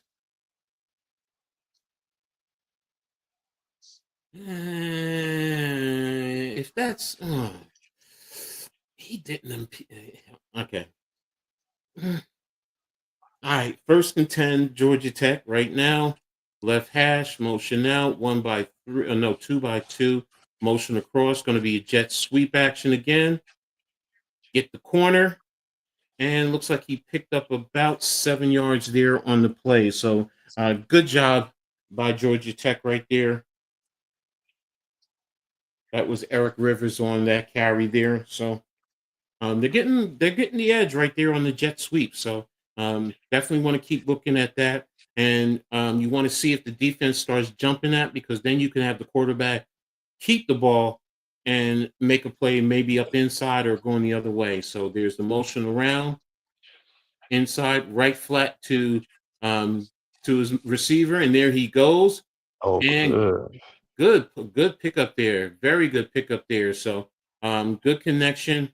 Like I said, they have some level of connection there. So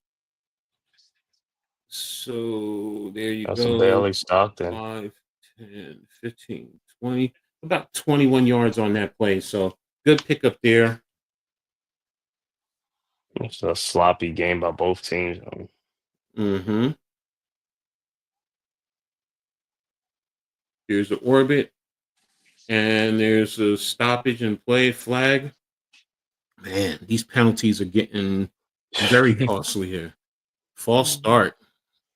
Man, both teams. Yeah, you said it best, man. This is real sloppy.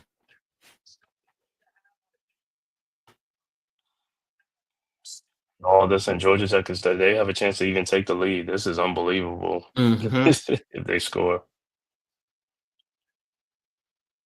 Just completely dominating this game. All right, so they're going to come out on the left hash. They're in a 1-by-3. Running back to the right.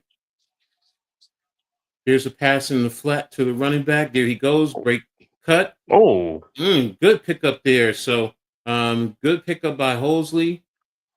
And looks like it's another pickup of about 15 yards there. So they in the red zone now. You're closer right by the red zone. mm-hmm. Oh, actually, it's almost about 23 yards.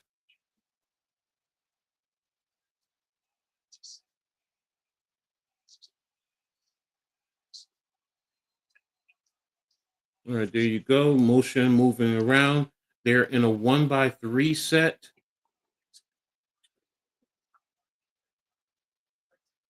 There's the pass out into the flat, and looks like a pickup of about 1 yard.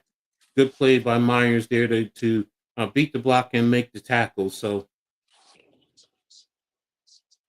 yeah, but yeah, like you said, they're 2nd and 9, but they're closing in. Mm-hmm. Right now, Georgia Tech is set to kick a field goal. Worst case scenario, 6:45 on the game clock. Should be on the left hash. 2-by-3, so empty set. And looks like Colorado's in the cover 3 phase. There's a pass into the hitch, right to the first down mark. Pickup of about 10 yards. So should be what? 1st and 10. Good connection to Rivers there. Mm-hmm. There's more visitors. 1st and 10. That was a great. Damn, I'm telling you, Georgia Tech. Good to say the Buffs are in trouble, man. Mm-hmm. All right. So Georgia Tech is lining up. They're at the 12-yard line, right hash, 1-by-3, inline tie-in, going with the jet sweep again. There it is. And that was to Bailey and that Stockton. I'm sorry, that was to Stockton. Mm-hmm. And that was a pickup of about what? 4, 5? Oh, somewhere around 5 yards. Okay. 5. So, all right. So we have 5:30 on the game clock in the second quarter. They're going to be on the left hash mark. And let's see where they line up. How they line up, sorry. And their empty set, motion in. It's going to be a quarterback run, and knew it. There's the run by King, and looks like it's about a 3-yard pickup, and that should be 3rd and about 2. Player has to come off because I think his helmet came off. Mm-hmm. All right, so it's 4:57 and counting. 3rd and 2 for Georgia Tech. And they're at about the 4-yard line, motion across. Quarterback power. There it is, and in for the touchdown.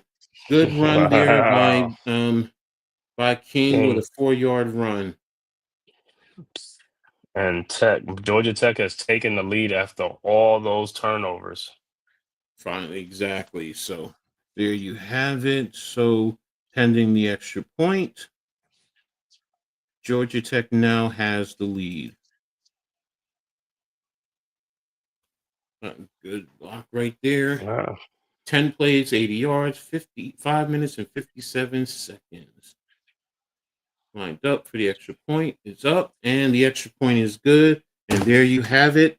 It is now 10-7. Hey, what is Colorado going to do? I'm gonna say, I mean, Salters is playing right now, but I'll put Julian Lewis in just to see what could spark something, just to see. I know it's probably too early, but if nothing happened by halftime, man, just put him in one play, something, see if something changes. This is how you got to put guys on notice, man. Exactly. So right now, as far as Colorado, one thing you don't want to do, you don't want to go 3 and out because right now that would be in Georgia Tech's favor. They're moving the ball, but also remember they get the second half kickoff. So with that, if they go, Colorado say eats up maybe a minute and a half, 2 minutes tops. Georgia Tech would have about 2.5 minutes. So even if they go down and kick a field goal, you then turn around and get the ball to come out to start the second half. So, in the way this offense is moving, man, they're in great opportunity. So, and let's take a look here at box score. And what's crazy? Like people have Georgia Tech upsetting Colorado in this game, but when you gift wrap 3 turnovers, you expect the other team to take advantage of it. You know what I'm saying? So Exactly. Let's see. King is 8 of 11, 96 yards. Salters is 4 of 8 for 12 yards. No change there. As an offense, they get 134 yards, and they have very balanced in terms of the offensive rushing. You can't key in on one particular player. Um, Colorado hasn't moved; they still are at 51 yards rushing there. So, That's and crazy. Stockton is 4 receptions, 48 yards. So him and King have that connection. So, and that's what you want sometimes with your quarterback and some of your receivers there. So yeah, and like I said, the 3 turnovers have not hurt Georgia Tech. They really Mm-mm. haven't. So, excuse me, And Colorado's in. how many rushing Colorado has? The rushing They have 51 yards of total rushing offense. and receiving is probably less. That's what I said. They're not really doing anything on Oh, either they have side of 12 yards. the. Yeah, 12 yards um, receiving. That's what that's what I'm saying. Those are putrid numbers. Those are Mm-hmm. pedestrian. Mm-hmm. Exactly. Total yards, Georgia Tech 230 yards, while Colorado has 63. So this That's is a asinine. if it wasn't for the Three turnovers, turnovers. this could probably be a bigger score right now for Georgia Tech. Right. The way they're moving, because now those 3 turnovers are saying that you took away scoring opportunities. So Yeah, there goes all the and that deep like I said, when they had that on the 2 yard line, that was a deep they had to go the whole way 98 yards and they went and mm-hmm, scored. mm-hmm, mm-hmm. So there you have it. Auburn is now leading Baylor. And Georgia Tech is lining up. Left hash mark to kick to Colorado there. So beautiful day in Colorado, though. And there's Hmm. the kick into the end zone. It's going to be a touchback, and the ball will come out to the 25-yard line for Colorado. So plenty of action tomorrow. Syracuse taking on Tennessee, Alabama, and Florida State. Tomorrow night, LSU Clemson, going to be covering that here. Sunday, Virginia Tech, South Carolina, Notre Dame, and Miami, covering that game on Sunday night. And then TCU, North Carolina, also covering that on Monday night. So we got you covered. We got you covered with TCU. college. Yeah, TCU, NYG will probably be on with me on that one too, because he's a Carolina fan. So, Hmm. all right, they're on the left hash mark. They're lined up, running back to the left of Salter, and flip them over to the right, and looks like it's inside. No, Salter's with the run there to the outside, and pickup of about 12 yards on the run. So there you go. So, um, that's what he needed to do just to get into some type of a rhythm, just to get comfortable and say, "Hey, there's some type of a positive play." So they definitely stepped up there to make the play there. So yeah, first drive, 5 plays, 36 yards, nothing pretty much from there. So and Salters is calling the play 2 by 2 motion across, and he has the ball and take the slide. Don't take a hit like that. You got to learn to take the slide. So looks like that's a pickup of about 3 or 4 yards. Good tackle by Daniels. Quarterback wants to give you the shoulder. You give him. You take it. I guess that's their best offense to not give the ball to Salter as the quarterback. That's crazy. You gotta do better than you gotta do more than that. Yeah. All right. So here we go. Lined up in what is it? 2 by 2. Motion back across. Motion across. There's and good. Oh no, he wasn't Oh down. yeah. Oh, they're I saying he think was down. either the elbow or something went down when he but I don't see the vertical game. Where's the vertical game? Mm-mm. Colorado, that's part of the reason. You gotta get a vertical game. Somebody has to go down downfield, man. Yeah, okay. His right elbow was down. Yeah, okay. So he's down. So it's a 3rd and 10 there. So is this going to be a 3 and out? Just like I said, is it going to be a 3 and out? Oh no, they got the first down. Sorry about that. But still, are you going to stop them and force them to punt and still have time to make a play? So here comes the blitz right up the middle. Salters with the pass. And great catch. Oh, okay. There you go. Deep pass Finally, that's what I'm and a talking about. big play. That's what you needed right there. Good pass to Amari Miller right there. So Salters stepped into that throw, layered it perfectly right over the top. And there you go.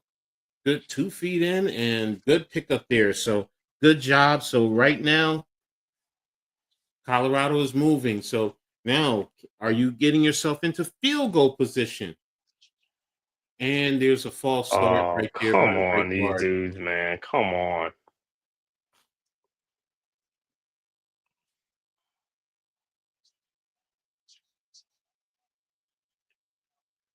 All right, so just to Miller.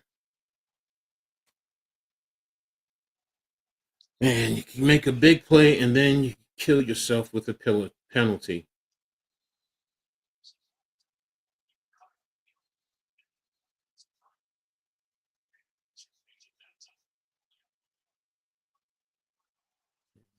There's the run.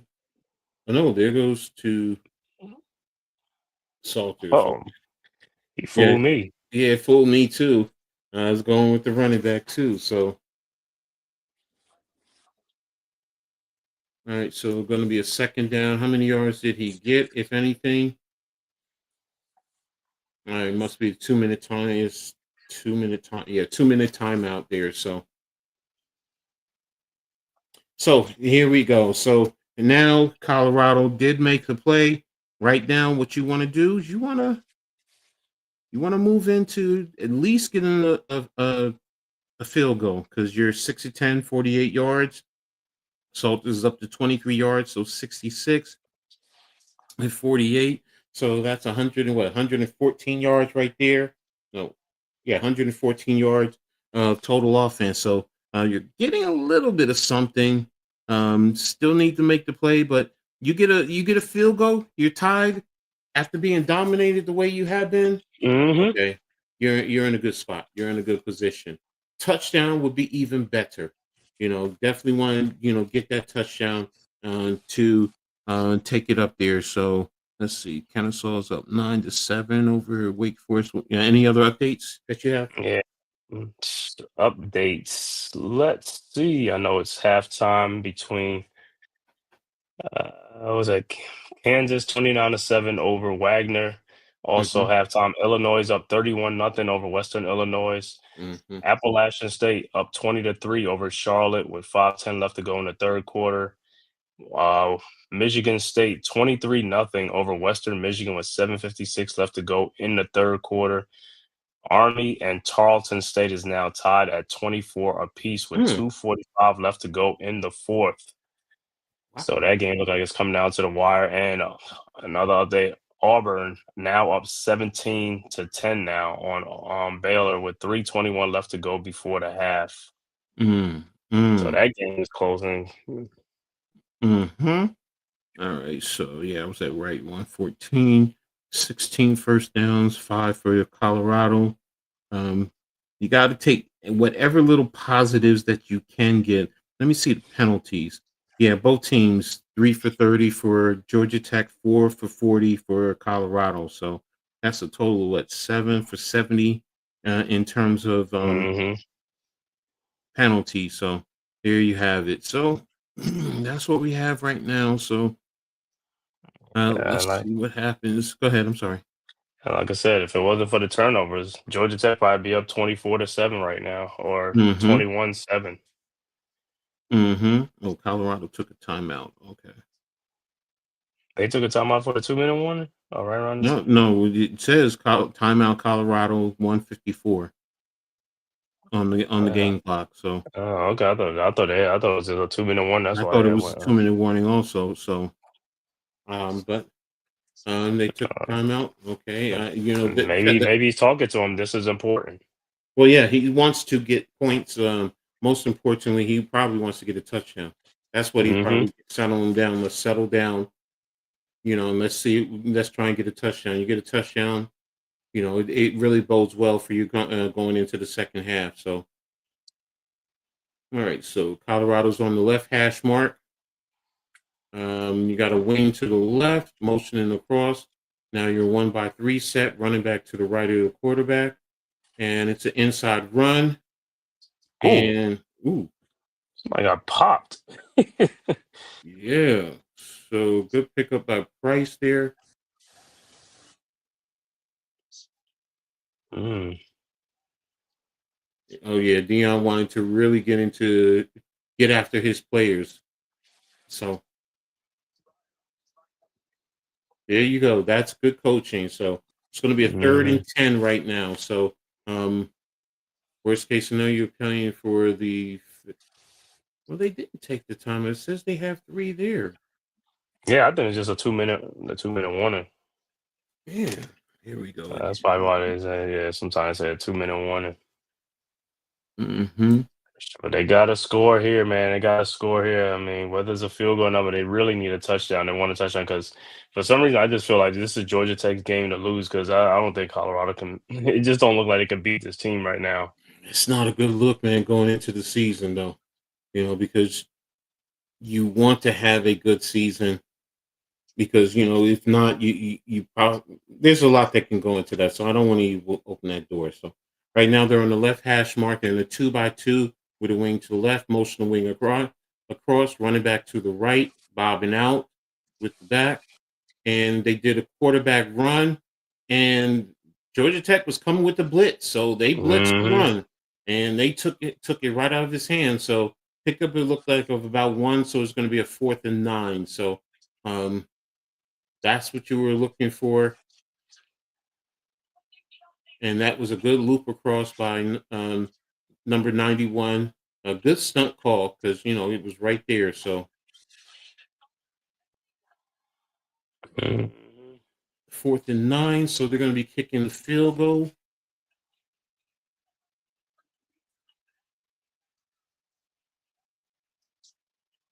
And let's see. The clock is stopped. Georgia Tech took the timeout on that one. Okay. It's like I said, this don't look promising again either, man. I thought this was Mm-hmm. a good drive. I thought it was going to get a touchdown out of this drive, but like I stalled again. Mm-hmm. After that long deep pass, you thought, okay, they were putting themselves in great position. All right, so Mata is lining up for a 42-yard field goal attempt on the left hash mark. Ball is away, and it is good. So we are tied. We are tied with that 42-yard field goal. So there you have it. Now that's a good drive for Colorado. No matter what, it stalled out, but you still Hmm. got points. You move the ball down the field. You can take that into the locker room. Now, what you don't want to do defensively is you do not want to let Georgia Tech, with a minute and 38 seconds, move down and at least kick a field goal. And I You think want, that's what they're going to do. They're going to run a 2-minute offense. yeah, and that's what you want to do. Georgia Tech, you want to move the ball down the field as quick as possible. If you can get a touchdown, great, because you get the ball to come out the second half. But if not, kick a field goal, and again, you get the football to come out in the second half to start. So um, let's see what happens. Hey man, let me make sure that. Wait a minute. Who got the ball first? And Yeah. I think Colorado get the ball first and second half. No, yeah, you're right. Georgia Tech fumbled 2 plays. That's right. My mistake. Hmm. My mistake. Yeah. So Georgia Tech definitely wants to go down and score some points because Colorado gets the football. So Hmm. there's the ball away into the end zone, and that should bring them out to the 25-yard line. My apologies for that mistake there. Um, So I don't know with you, but it just to me look like Colorado. Where's the receivers? Do they got receivers? I mean, it's wow. stats are not lying. So if we look at the box score, yeah, Miller's one big reception, but they spread it out, but no, to their backs. I think Gibson is a receiver and Miller's a receiver. So there's a run and a pickup of about 5 yards on the play. That should give them to a 2nd and 5, and the clock is running. Georgia Tech is going quick tempo now. And they're lined up on the left hash mark. Looks like it's a 2x2 set, pistol formation. Calling the plays. He's taking his time. Here's a handoff right up to off tackle to the left. And it looks like this pickup of about 8 yards. And that should be a first down. Clock is temporarily stopped while they move the chains. Georgia Tech is lining up quick tempo again. And they're in 2x2, running back to the left. And it's under a minute. Oh, snap. There we go. Ball's away, and it's incomplete, out of bounds. So it's going to be a second down when we come back to the next snap. Colorado is slowly getting there. They're getting that pressure. Mm-hmm. Like King is hesitant to throw the ball. I don't know what's going on. He's like The left guard, a couple of times during this game, the left guard has been beaten. Either he's been, bull rushed and knocked into the ground, or somebody's crossing his face. So they're in 1x3, running back to the left of Hayes. They're on the left hash mark. 49 seconds on the snap. There it is. There's the handoff. Hayes backs up. And he gets to the outside. And there we go. Ooh, slip somebody. He looks like he's all right. So it looks like it's a pickup of about 2 yards, 3 yards tops. So it's going to be a 3rd and 7. Okay, there you go. So it's a 3rd and 7 for Colorado. You want to get them off the field right now. And there we go. You're on the left hash mark. 3rd and 7, 42 seconds. 1x3, running back to the right. Quarterback run. Here goes Hayes. And he's breaking it off. And, right almost into field goal distance. That was a good run right there.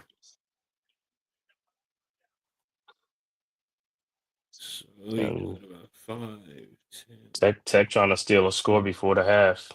We got about 20, 21 yards on that run there. So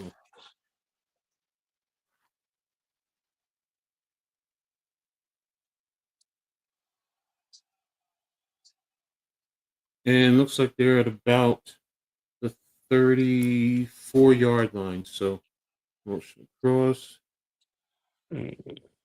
There, good hit right there. Mm-hmm. Good hit on the crosser. Looks like second down. Georgia Tech had to take that timeout. That's one thing. That's the last one, right? Yeah, that's the last one. So, I mean, if you get a first down, the clock does stop. You can get up and spike the ball. So, I mean, you still have some time, but you want to try. Personally speaking, as a coach, I don't give no shallow crosses right there at that situation. That's what I was just about to say. You just got to take a shot like 15, 20 yards downfield at least just to see. You get something, you get something as a deep in cut, like you said, 15 yards down the field. Yes, exactly. Or some type of a, if you want to run some type of a smash route concept to the field side, where the inside slot guy is running a fade, and getting close towards the sideline, quarterback put the ball there. That I can deal with. So, you can make the play, and the clock would have stopped anyway. So, but the shallow crossers, especially with zone, that's what happens right there in a situation like that. Linebackers are reading that, and their eyes, the eyes start to get big because they're like, yes, I'm going to get one of them big hits. Because they know. Yeah, so. All right, no timeouts for Georgia Tech. 10-10, 2nd and 9. Right now, they're in field goal position. Right now, if you don't get the first down and you're in the middle of the field, it's a matter of, do you go up and spike it, or do you take a shot to the end zone if you're close enough for the field goal? So right now, they're at the right center hash. Looks like they're 2x2, running back to the right of the quarterback. And they're in a 4, 6, 10. They got single high, and they're running for the stack. Okay, I get it. So they're pressing the stack. And there's the run. And you're playing for that's Hosley. So they're going to run up and they're going to spike it. because it's third down. It's third down.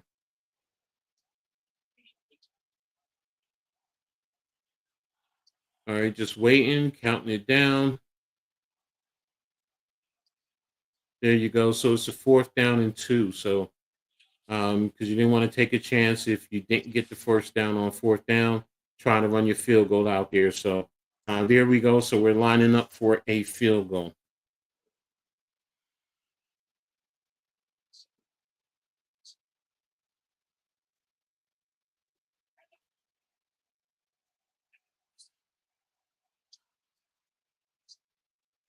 All right, Burr with a 43-yard. He's at the left center hash. Ball snap. It's up. And there it is. It is good. So they go into the half up 13-10. So there you have it. So Colorado gets the kickoff at the start of the second half. And right now, Georgia Tech has, through everything, through the bad turnovers, you're up by 3 points. Now, yes, it's good that you fought back. It's definitely good that you fought back. But in the same token, you don't have those 3 turnovers. You could at least probably have another 10 points minimum. So you could be up 23-10. You're totally dominating this game. You really are. Now Colorado, you have some things to clean up. So let's take a look here at the halftime stats. Haynes King, 9 of 13, 97 yards. Now he does have that one costly interception. Salters is 6 of 10, 48 yards and 1 touchdown. Rushing wise, Georgia Tech as a team, 28 carries, 182 yards, 1 touchdown. You have Hayes Kings, 9 carries, 54 yards, and a touchdown. Jamal Hayes, 9 carries, 50 yards. Eric Rivers, 2 for 34. Malachi Holsey, 5 for 26. Rutherford, 1 of 13.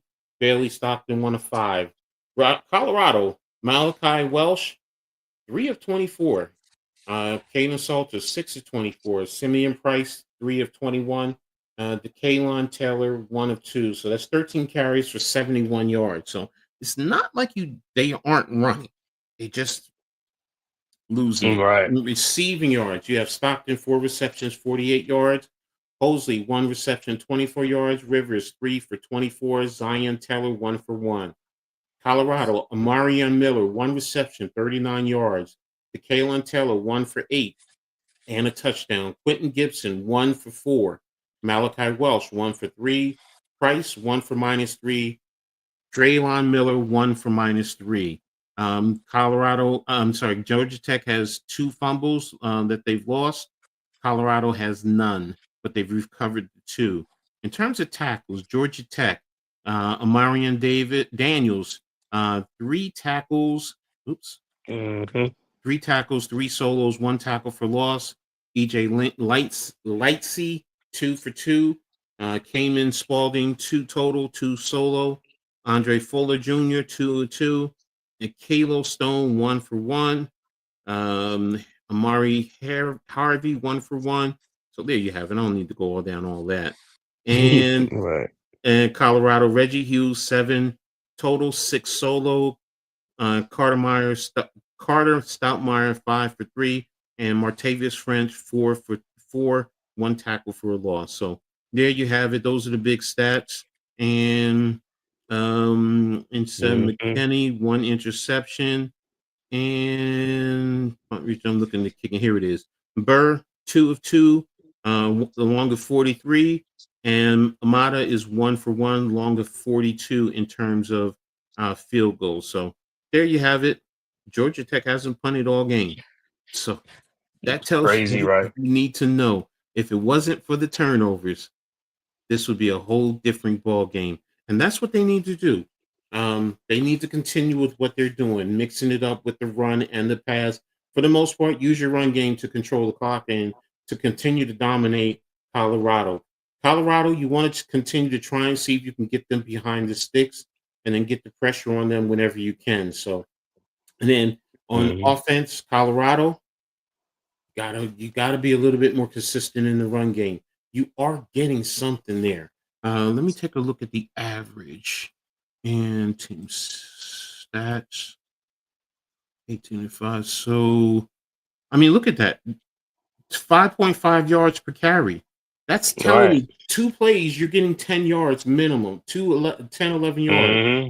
So you need to do better in the run game. Now it has stalled out a little bit, but some of that, you've been picking up because you're quarterback. So if you get the misdirection, maybe a defender's eyes follows the wrong player and someone attacks Right. the crease and makes a play. So get your run game going. You need to do this. I mean, I can't stress this enough with teams. Teams get so pass happy that they fail to realize the run game is what really helps your pass game.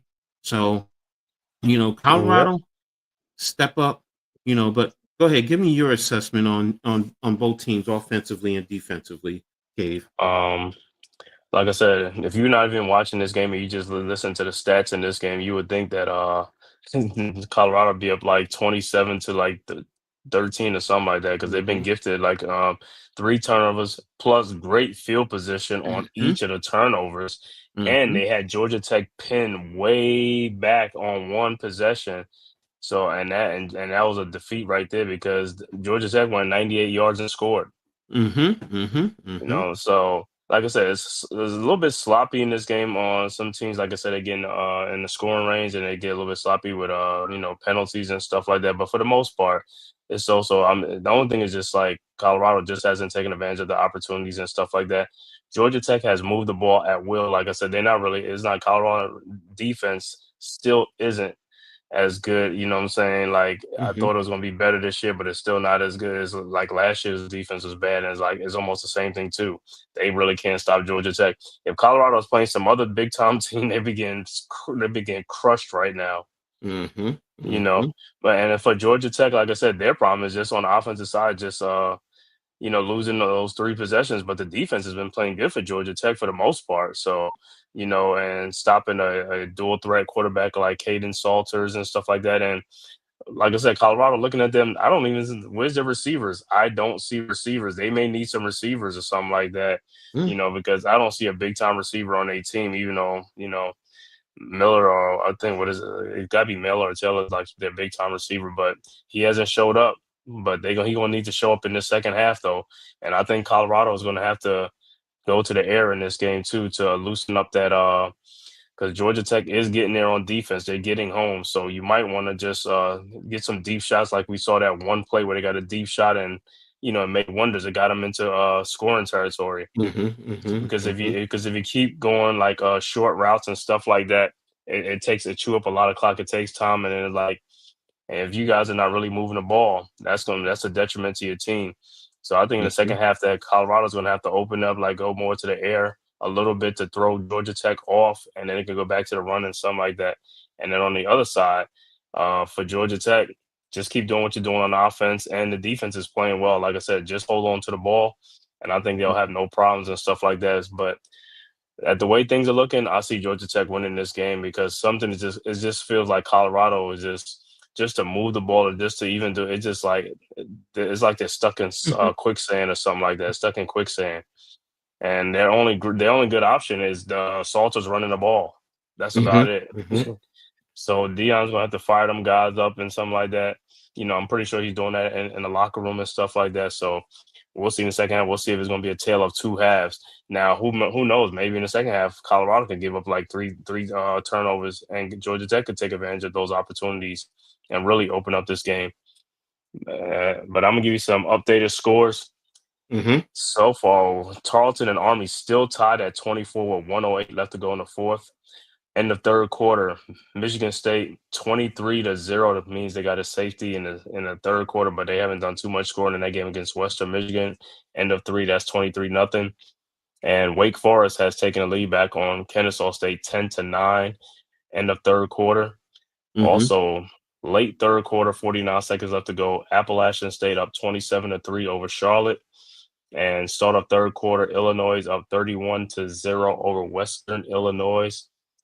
Kansas now up 36-7 over Wagner with 10:26 left to go in the third quarter in that game. And 53 seconds left to go right before the half. Auburn still up 17-10 over Baylor. Okay. One other local score I just got now. Um, for you us Jersey guys, Monmouth is leading Colgate in the fourth quarter, 35-31. So, Oh, but 35-31? hmm Man, this is a shootout. hmm yeah, Monmouth Colgate. I kind of figured that. I did. Got another visitor. Oh, okay, I'm not on. Monmouth and Colgate. Okay, Monmouth. Yeah, I used to live Mm-hmm. up, like I say, I used to live in Hightstown up in there. So Mm-hmm. like, Mm-hmm. in Monmouth, New Jersey, Middlesex. Mm-hmm. Monmouth County, right down the shore there. Hmm. So, there you have it. So, And people don't know for Jersey, all of Jersey's, what you call it, got all community colleges in every county. It's mm-hmm. because I went to Mercer County Community College. It's like community college, every camp, Essex County Community College, everything. Mm-hmm. Yeah. Here's a funny one though. Uh Sus- huh. Sussex County also plays JUCO football. So they play against Nassau and what you call it? Nassau County. Yeah, Nassau County. What you call it in Pennsylvania? Up in Scranton, Lackawanna. Um, Oh, okay, yeah, yeah, because so yeah, yeah, I have a couple of guys that have gone there and played. So, um, yeah. One of my friends, he went to Millersville, MPA, mhm, Millersville. He got East Stroudsburg, Kutztown, all that mhm, up there. exactly. So Shippensburg, yeah. yeah, so but yeah, Jersey is working it. So, but there we have it. So we. Well, Jersey flavor, Monmouth College. Mm-hmm. Mm-hmm. So there we have it. Those are the halftime updates. Um, I want to thank everyone for tapping in who's watching. Make sure you guys hit the like button for the Aboriginal Sports Network and all the content creators that are there on the Hardcore Sports Network, the content creators there for the Man Cave and for Coach Ed Sports. Make sure you guys tap in, hit the like button there. Subscribe if you're not already subscribed, and hit the notification. This way you'll know when we post new content and share on all social media platforms. We have it access all over, to Twitter, Twitter X, however, to YouTube, to Discord. I had it on Kick, but we having little visitors, so I had to turn that off. So, but Right. but I appreciate everyone who's here, who's rocking with us. It's a pleasure bringing you this excitement in terms of college football. And we will be covering tomorrow. The big game, in Texas, Ohio State, and then also LSU and Clemson in the evening. So, got you covered. A lot of action tomorrow. So, we're just ready to go. Love college football. Love covering it here. Hmm. We got about 8.5 minutes before the second half kickoff, so just keep it intact here. So, yeah. Coach, I want to ask you something with Mhm. in this game. I know they put the thing on the helmet though. I always look at it and I just be like, the what's that, the protection or something like that. What is it called? Oh, you mean the shell, the little The padded shut. that they had? Right, right, Yeah, right, yeah, right. yeah, yeah, yeah. I see that on there. I just see some of them guys on there, man. It's just like, yo, they're like protecting these guys. Hope I mean, we'll see. Like I said, I want to see the receivers though. They use it and the head hit the ground. So if it's like concussion proof or something, it's nothing gonna be concussion It's proof, but it's a little bit better. But that's what they're supposed to here's be. But I don't know. It here's the just looks deal. funny to me to show. It is, and y- someone would have. I haven't had a chance to speak to doctors who get the Mm, medical information, but my thing is this. Okay, it may have some soft cushioning on the outside, but mm-hmm, remember, concussions start because your brain is rattling back and forth inside your brain and hitting up against your skull. mm-hmm, So, if you're landing on a soft pillow, your head is still bouncing. So your brain is still rattling. So I mm-hmm. just need to, this is me. I don't have any medical expertise or nothing. It's just me thinking. And I'm like looking at it. I'm like, well, what is it really doing? So, but that, again, that's me. I may be wrong Right. and I don't have a problem saying that. So, they may say, hey, this really does, here's the numbers. Okay, and once you show me and you get just cause, then hey, you know, I'll I'll say I think everyone should be wearing it, but right now they only do it in practice. Okay. That's what I look at, just for something for practice, but it's in games. You know what I'm saying? I've seen Yeah, it. I some just in games. the highlight with Ohio State is like, Hmm. because when I Hmm. see that, I just see like it reminds me of like like football in practice is like the red jerseys. He's like you can't touch that guy. It reminds me of what's his name for Buffalo? Was it BB? Oh, Was BB? Dan Beebe, Yeah, Beebe, he had that extra padding that it yeah. would. Yeah, it wasn't soft like that. It was just like another football shell on the top. I mean, helmet on the top. So Mm. that's all it reminds me of. So, but again, like I said, I'm not a doctor. I'm not a medical expertise. I don't know. My thinking could be way off. I just look at it and I say logically, it really doesn't sound to me like it's really doing anything. So, Mm. And you remember back in the day when Eric Dickerson used to wear them the big collar back then, hmm the big it's like oh, what I'm saying for I did too. I did too. Trust me, the I had big collar, right, big right. collars in college. Yeah, Yeah, yeah, yeah. That's what yeah. I'm saying. These guys they don't wear that at all no more. No, You know, because I don't guys know. don't like it. It is uncomfortable because It's because it was literally, a fashion statement. They want these guys want to be mhm, fashionable. it's not fashionable. What it does is it really holds your neck in place. I know that. I know. So I'm talking about right. yeah, and guys don't like that because they like to feel free. Look, Hmm. you'll be surprised. A lot of guys don't wear a cup. Some of them don't wear I thigh know. pads and knee pads, and it's like, I see that too. I see eh, right. I'm like, they make that for a reason. They don't like wearing tail pads. I'm like, bro, you know, I don't want to hear you guys crying later on about this or that, and oh, I should have worn. Yeah, you should have worn it, but you didn't. Now it's on you. So. And like yeah, it's like I seen what you call like even in the NBA. Remember back in the day, like Patrick Ewing, Akeem Olajuwon wearing the knee Hmm. pads. I was like, Hmm. yo, wear the knee pads so it would be like less knee to knee. You know what I'm saying, less knee to knee. Hmm. Yeah, but Hmm. guys don't want to wear that today. Like I said, everybody like the. I would keep saying a fashion statement. They like wearing less things. You know what I'm saying? Just I'll be Look, like, bro, a lot of my players used to hate me because I'm like, man, I am not trying to look clean when I play. I like looking right? dirty.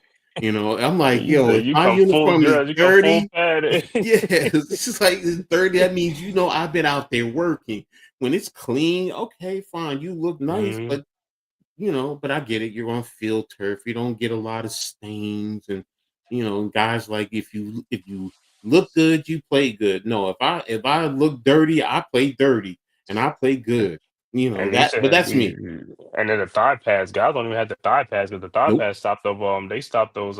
What's that? Those like those knee to the what you call it to the thighs. Like, yo, put the Hmm. pads on, bro. And like, Hmm. especially if you're running back or something like that. Look, I go back to the days of Earl Campbell. Earl Campbell had them thick. He had I think he had 3-inch thigh pads. It was either 3 or 4 Mm-hmm. inch, and them joints hurt though.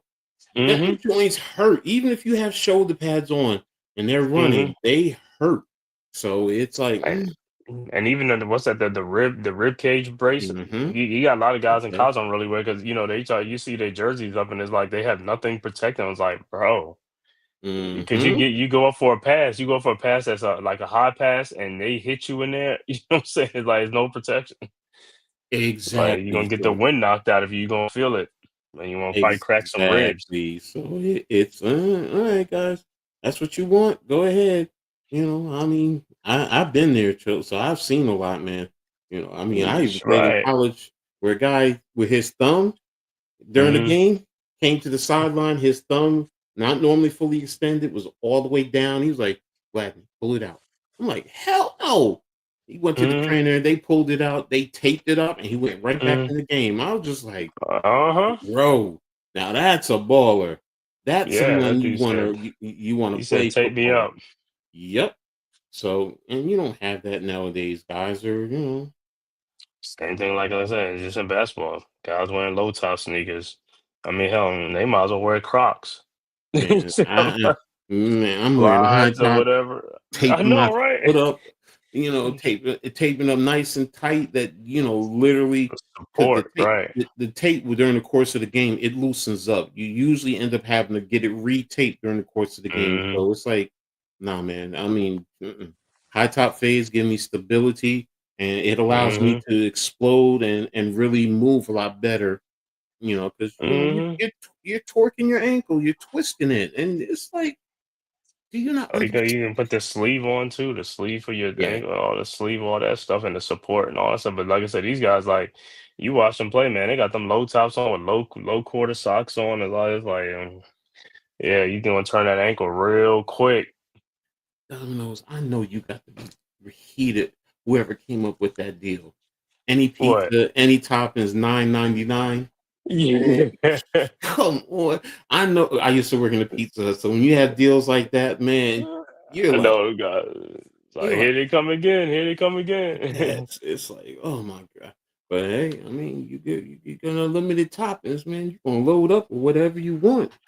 That's right. It's a fat guy like me, yeah. I'm gonna load up, get everything I want on there.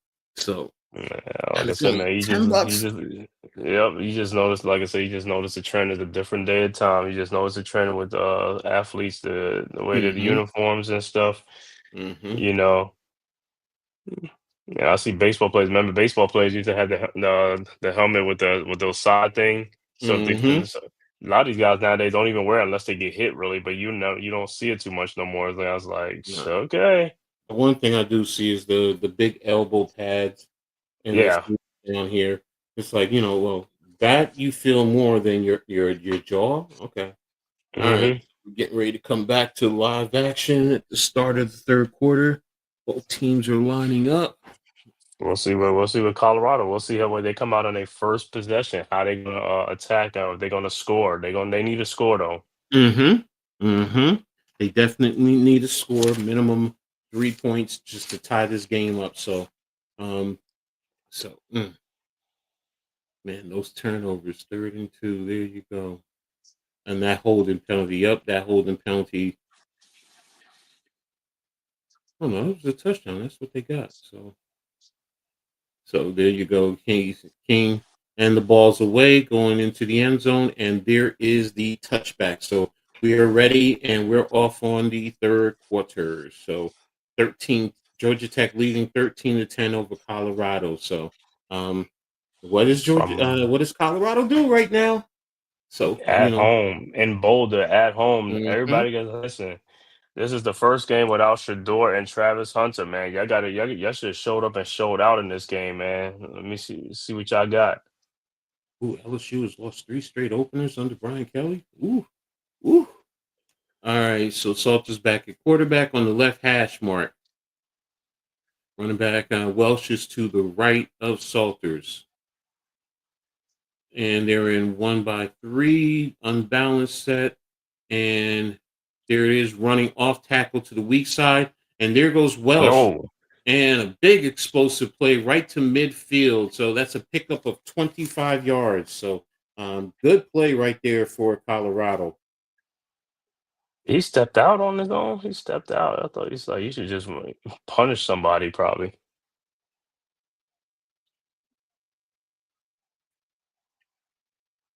Michael Welch.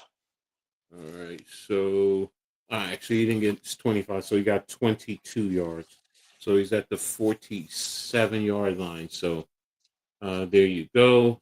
1st and 10. They're going to be on the left hash. 1-by-3 inline tight end. There's the run again. I told you before. What did I say? Their running Hmm. game is effective. So he just picked up 6 yards. So 22 and 6. That's 28 yards in 2 plays. You know that's why I stress it. You run the football. You run the football. You force the defense to adjust, Hmm. bring extra players in the box. Then you can go ahead and pass and play games with them. So it's a 2nd and 4 right now, and they're at the 7-yard line. Yeah, 47-yard Hmm. line, 1-by-3. Here's the inside run again. And this time he's only picked up 2 yards. So it's going to be a 3rd and 2. So they ran to the short side on the play. He's probably talking like don't be like don't run here no more. Mm-hmm. Mm-hmm. Oh, you do a lot of trash talking down there. It's gonna be like this all Right, day. I You know. keep coming over here. It's gonna be like this all day. Right, you're gonna have a long day. Mm-hmm. All right. So lined up, 3rd and 2. and they shift to a extended bunch running back to the right, left hash. There it is, Salter's semi-roll. There's the pass, and it looks like it was deflected and it's incomplete. So that's going to be a fourth down. So are they going for it or are they punting? I think he's gonna have them going for it because they got to get something going, man. They got to get something going. Yeah, showing his Yeah, it looks confidence in these like, guys. yeah, there you go. So it's basically saying right now we need to get something because Mm. you punt it, even if you punt it and it goes in the end zone, it's only like a 20 And, yard punt. and you So pass midfield anyway. You pass yeah, midfield. so you're in Um, 1 by 3, 3 by 1. nah, Oh, they look like oh, he took the delay of game trying to get them to jump. you're Don't take right. the timeout. Don't, yeah, you take the penalty. Just take the penalty, move it back, and then this gives you a little bit more yards to punch. I'm fine with that. I'm fine with that move. That's smart.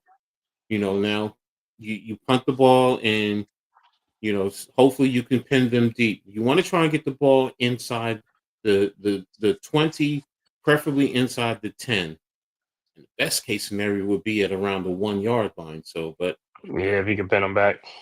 let's see what Greaves can do. 4th and 7.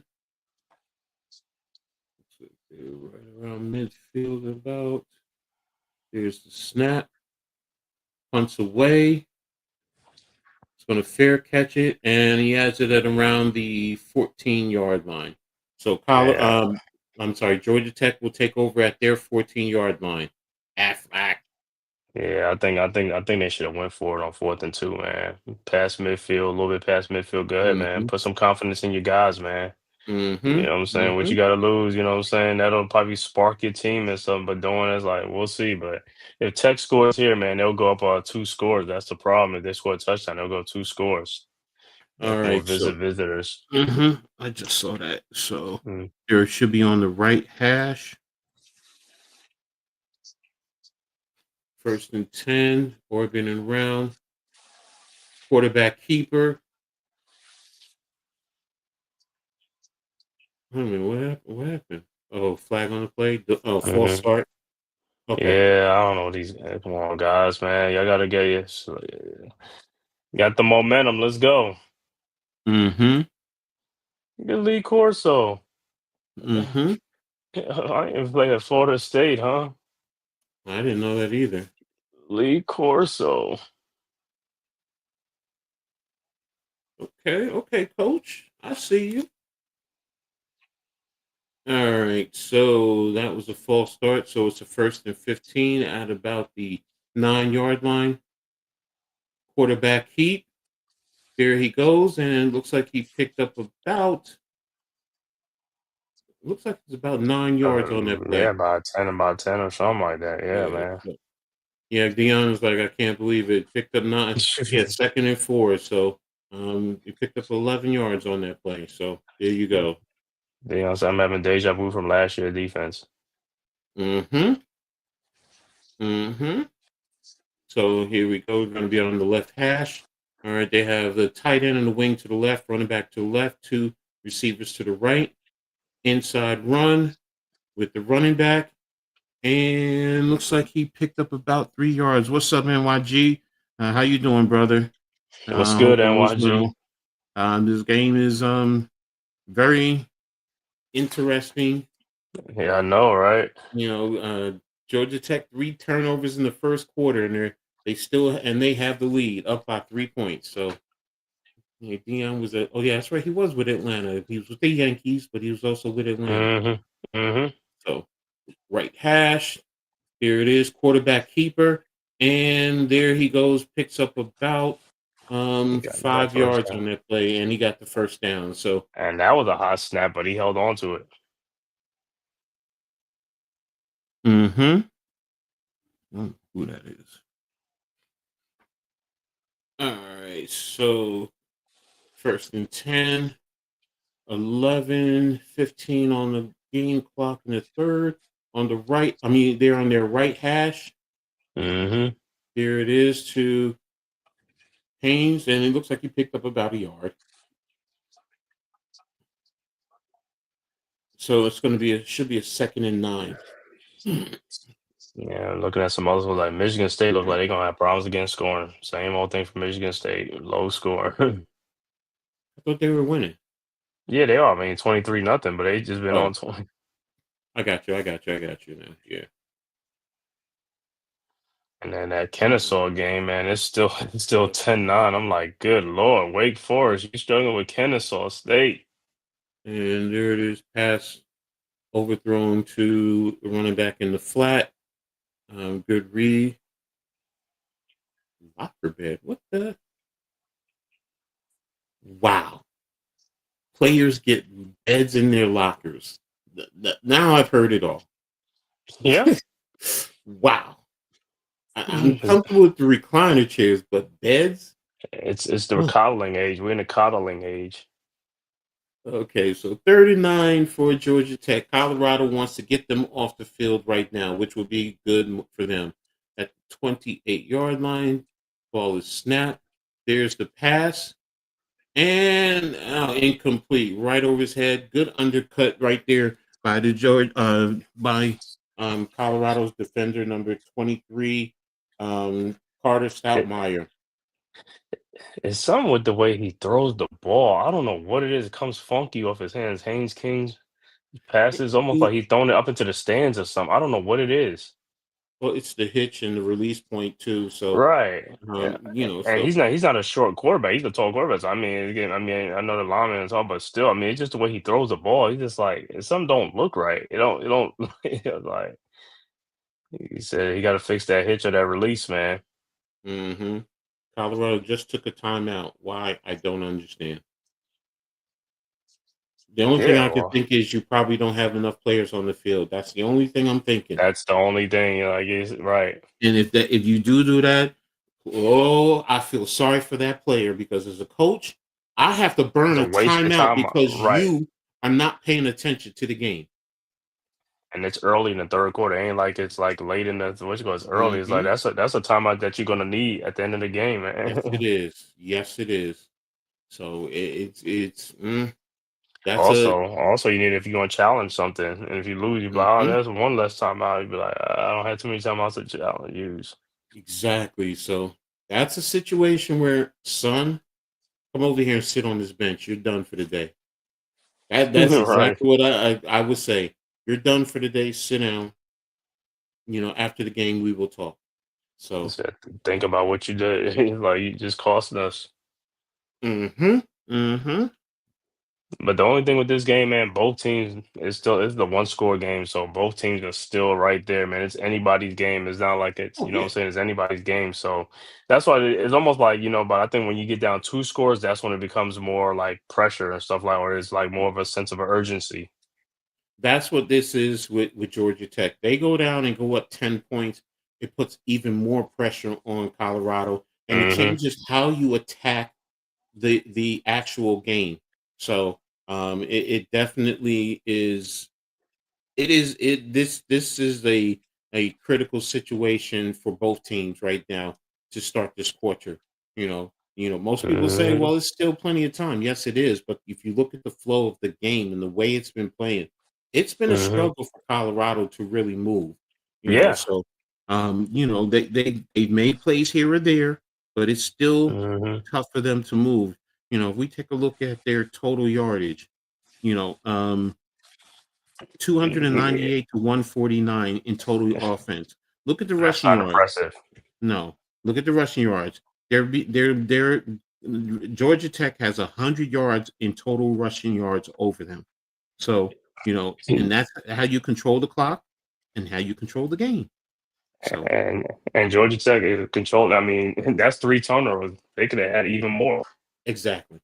Exactly. So, remember, second play of the game, turnover. So, there you have it. You got any updates? And Tarleton yep, beat Army. Tarleton came back and beat Army. I know it's 24-24. They It beat them says like 30, 30 27. it 2 overtimes, 30 to 27. Two overtimes. Yep. Wow, because it was 24 going into overtime. And they only scored 3 points in two overtime? Mm-hmm. So nobody scored on the first. That's crazy. Yes, it is crazy, man. Definitely. So, it happens. I've seen it. So, this is Georgia Tech's first punt of the game. And that's another reason why they probably didn't know what to do because they hadn't punted. All right, shit. I'm gonna give you Really. other. I'll say is Michigan State still 23-0 over Western Michigan. 5:40 left to go in the fourth. Wake 10-9 over Kennesaw State with 2:12 left to go in the fourth quarter. That's a tight game. Mm-hmm. Appalachian State up 27-11 over Charlotte. 10:25 left to go in the fourth. Illinois up 38-6 over Western Illinois with 2:37 left to go in the third. Kansas still up 39-7 over Wagner. 10:28 left to go in the fourth quarter in that game. And the start of the third quarter, Auburn was 17-10 over Baylor. Oh, Yeah. first quarter, UNLV, another game just started. Well, first quarter, 13-7 over Sam Houston State. And Mm. UNLV has the ball with third and goal on Sam Houston State 6 with 32 seconds in the first quarter. So looked like UNLV would score some more points again. Yeah, they needed to after last week. So on that punt return, Georgia Tech was penalized with a face mask, so that's another 15 yards. So Colorado, let's see where they're starting. So are you starting out with a short field? Are you close to midfield? Or Georgia Tech gifted them with a 15-yard penalty. Mm-hmm. Mm-hmm. Oh man, they get that. I mean, if they can't take advantage of that opportunity, they're gonna have some problems. See where the first thing is. Yep, just like I thought, they're at midfield. So you're on the right hash No mark. excuses. You definitely need to get into field goal range first and then touchdown. So here's the pass right to the running back. There it is. Good pickup. And about 19, 20, 22, 23 yards on the pickup there. So good pass and good pickup there to their running back there. So good play right there. I mean, Georgia Tech is just gifting these guys, and these guys ain't taking advantage of it. Hopefully, they will this time. Mm-hmm. So good job, good movement.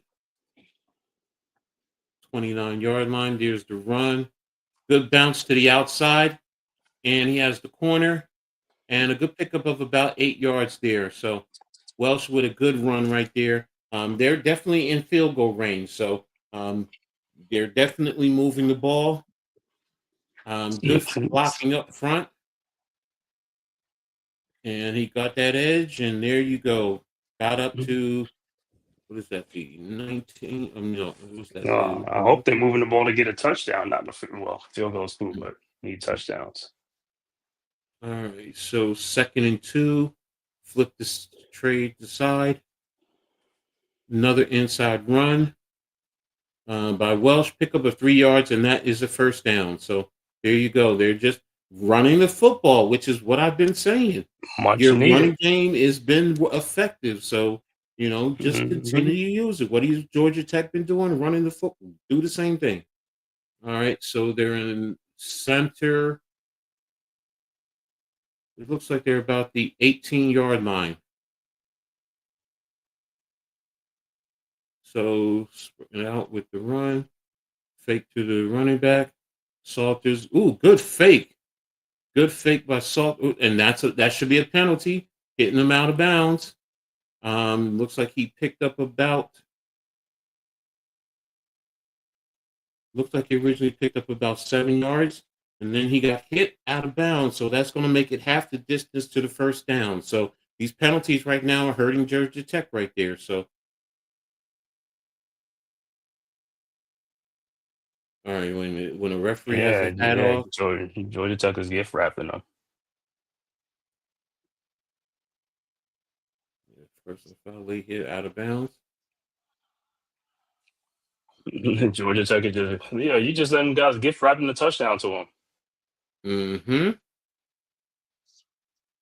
All right, so they started on their 18. Salters ran the ball. They had good coverage right there. Good fake by Salters. Bounce to the outside. Yeah, he got to around the 11.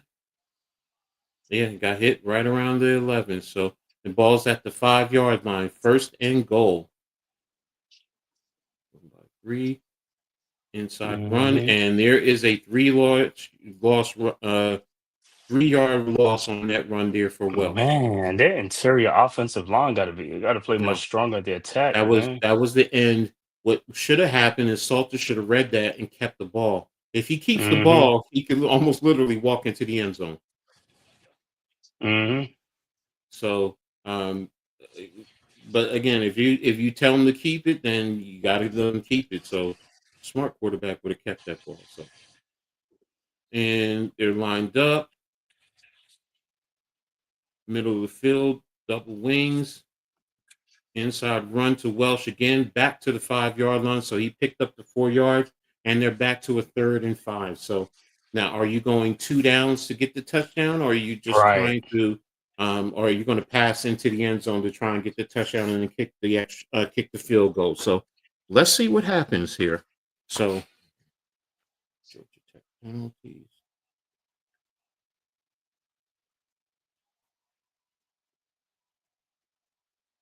They're lined up in the middle of the field, 1 by 3. Actually, they're in the left center hash. Motion across 2 by Mm, 2, running back to the right. There goes Welsh with the run, and he was tackled for a 5-yard loss there. Good job by the defensive lineman for Georgia Tech right there. So that was Jordan Vanderberg. Good tackle for a loss there. Um, yeah. Colorado's offense is cheeks. yeah, 72 for Colorado. Terrible block. Terrible block. Right.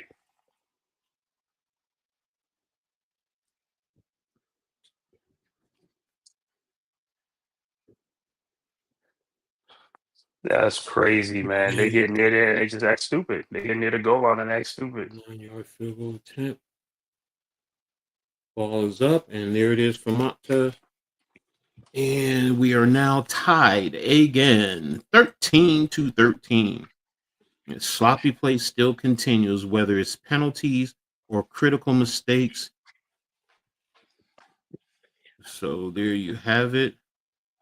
All right, Georgia Tech. We need to score a 13-13. touchdown so that way Colorado try to score a touchdown because it looked like they just trying to mimic what Tech Mm-hmm. does. All right. Western Michigan finally scored. It's 23-6. Hmm. Auburn is now up 17-10. UNLV 14-7 over Sam Houston.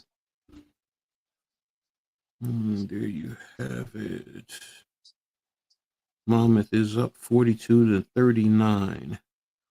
FIU is on Bethune-Cookman 28-6. So there you have it. So some Monmouth over there exploding on that. Monmouth, them guys exploding, and we watching a dog fight over here where you got all these turnovers and they can't even score. yeah, so sloppy plays. So 13. And it looked like, well, Wake Forest game is 10-9 still with 1 minute and 3 seconds left to go. Mhm. They're gonna end up winning that game, but man, you struggling against Kennesaw State at Yeah. home. Wake, you're at home. Kennesaw, Wake. Kennesaw State won 1 game last year. That's how bad they were. That one And was they, saying, well, wait. yeah, I did that. I did a deep dive into Kennesaw State, and I think they were 0-8 in the Sun Belt, if I'm not mistaken. Yeah, they were 1 and Mhm. 11. So yeah, they were bad. So Yeah. that's not So saying. But I'm sorry. Kennesaw State, man. Wake, come on, Wake. ACC, come on, Wake. Well, I'm going to be honest with you. I projected Wake Forest to come in last in the ACC, I know. and I don't even think they're going to win an ACC game. Uh, I'm sure, the way they playing tonight, yeah, I don't think so either.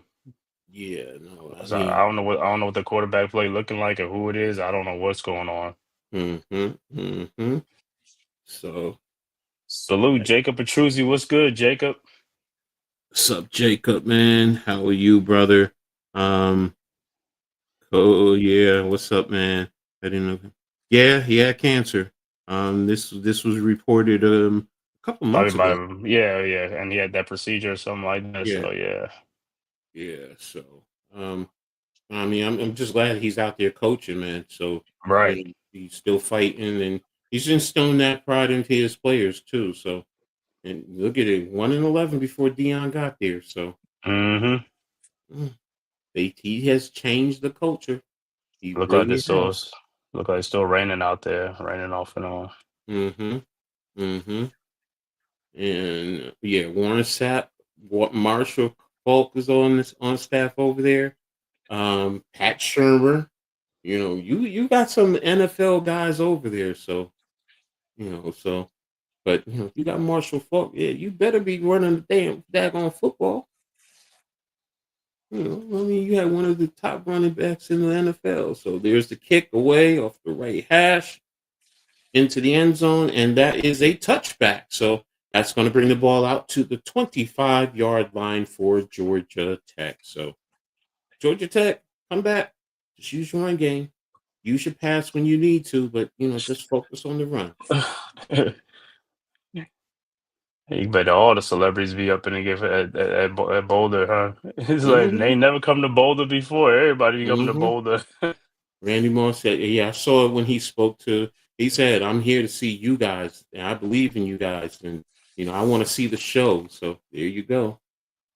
Mm-hmm. See the show. It is right hash.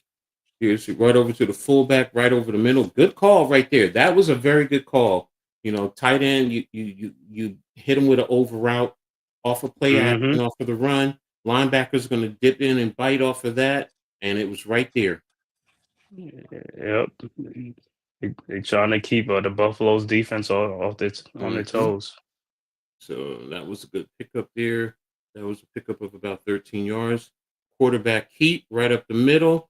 Again, I had said it before, off the jet action, they're going to eventually have the quarterback keep it. So he's grabbing that private area. There you go. Here you go. Here we go again. And there you go. Bye bye. Thank you for coming in. Hey, hey, hey, hey, hey, hey. Stay off the man parts.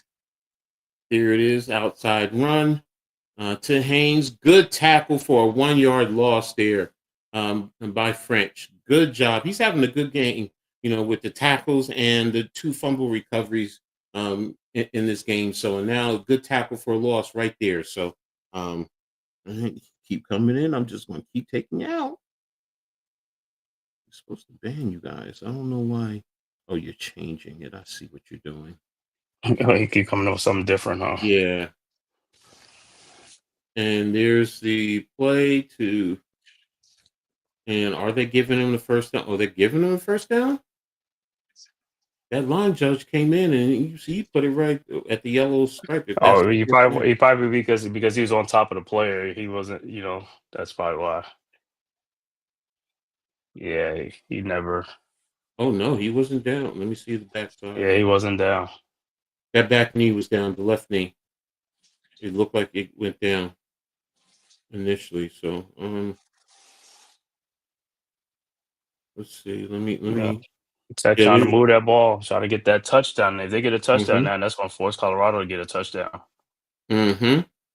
Yeah, I want to see that. I'm gonna rewind it real quick. Hold on, I'll tell you 1 second. And let's see that back knee. And when he's coming down on top of him, well, no, it doesn't touch. Not that angle didn't touch. It doesn't look like it touched. Let me rewind a Nah. little bit further. Yeah, it don't look like he never really touched. It's like because the player was under him and stuff like that. See, when he first dragged him, it looked like it tapped. It did tap. It did tap. Did so they'll see It it. They'll did, see that. but in probably a yard. It looks like the angle they showed me. So I can't slow it down with the DVR, my DVR. So but they have the angles to slow it down, so we'll see. So, Right, um, they have every it- little angle and stuff like yeah, that to get that call right. is it going to be a 4th and 1 or a 1st and 10? So we'll see. And And, of course, if it is, the Colorado fans are gonna like it. mm-hmm, mm-hmm. And there you go. That's a nice little ride there. You can turn your own air on like that. Okay, I feel you. I feel you. Okay, Phillies won, so halftime will be happy. Yeah, Mets look like they blown out the what you call it. Oh, they are. It be it was it being 14-5. Mm. Let me see who the Mets. Uh, oh, my bad. They beating the Marlins 19-9 Ooh, ooh. in the top of the ninth. 19-9. Okay, okay, okay, okay. Yankees blowing out the White Sox 10-1. Yeah, so Bottom of the eighth. it seems like they're on a little hot streak right now. So, but What's the Yankees need to be playing? They need to play the Washington Nationals like every night. Every night. They they, had an offensive explosion against those guys. mm-hmm, mm-hmm. All right, so um, I wonder if I'm Georgia Tech, if I'm short 4th and 1, do I still go for it? I'll go for it. Yeah, go for it. Yeah, don't respect them guys. Go for it against their defense. You don't respect their defense. Go for it. Exactly. So that's what I'm wondering. So if I'm on the sideline, that's what I'm talking there. If I'm the OC, that's what I'm talking to Coach Prime. I'm like, Coach, are you gonna go for it? What plays do you want to run? Oh yeah, you was right. You was right. You was right. Back knee tap. Yeah. So it's gonna be a 4th and 1. Are they gonna go for it? Listen, they gonna go for it. Hey, like I said, go ahead. Don't respect their defense. Okay, so it's a 4th and 1. Yeah, you set a trend, you set a tone. So let's go for it. Yeah, let's say 4th and 2 or less, you go for it. So you're at your 48-yard line. Are they going to try and oh, there, hey, that was an interesting play. Right, and they was on their side of the 50. They didn't even get there, Mm-hmm. and now they're not. See, that's why I told Dion, y'all should have went for it on your side. Push them dudes out. Mm-hmm. Mm-hmm. Nah, they got the first down. So they got about 2 yards. So there you go. So good 4th down play right there.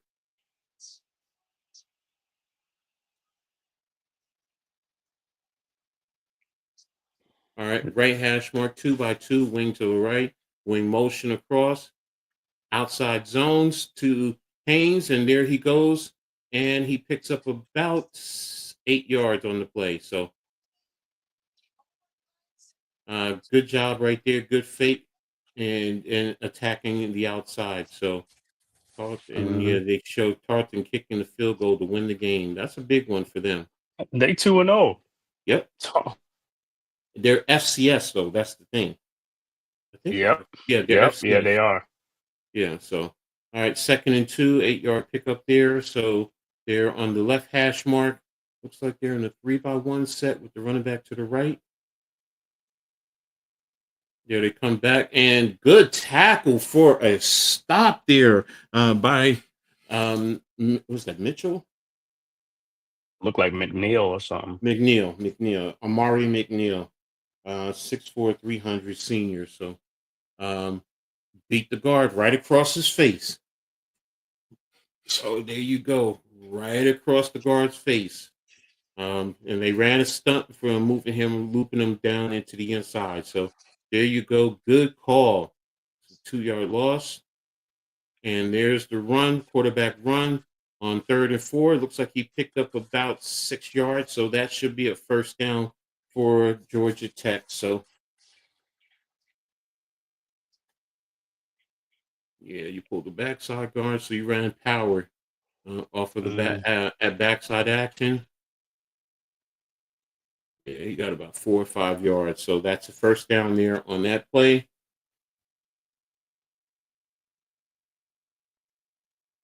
All right, so it's 135 and counting in the middle of the field.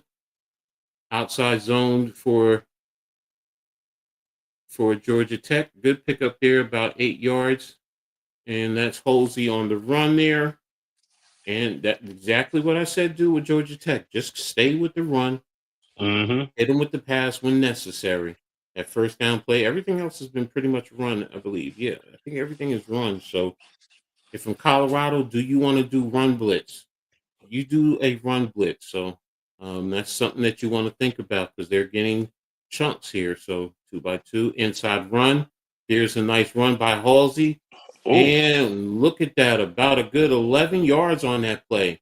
So he's running with a purpose, and that front line is doing a good job of really setting up the blocks. somebody got thumped. Yeah, the Dream won, and they clinched the playoff spot. Okay, so he can't stop the run. Middle of the field, motion across. Quarterback keep. Look is out right up the Yo. middle, and there you go for the touchdown. Mm-hmm. Great run by King with the touchdown run. 18 yards.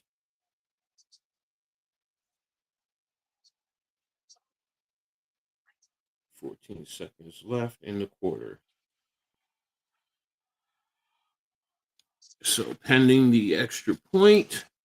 This is Georgia Tech's biggest lead going in the game right now. So Now we're gonna see how Colorado's gonna respond. mm-hmm. Now from Colorado, you saw that you're able to run the football. So you go ahead and you really do that. You stay true, and when you need to, you then go ahead and run with the pass. You don't want to make passing as the main priority right now. So Wake Forest won, Monmouth won, Michigan State won. Marist beat New Haven. Okay. Kansas Maris from Poughkeepsie, New York. over New Haven in Connecticut. Kansas is 46-7. Auburn is up 24-10 over Baylor. Illinois is 38-3. So there we go. Some interesting games. So, I got to prep for the other game tomorrow. Illinois is up 44-3. 8:27 in the fourth, second and goal. So they might put up another score. Maybe that's the fourth. They might put up another score.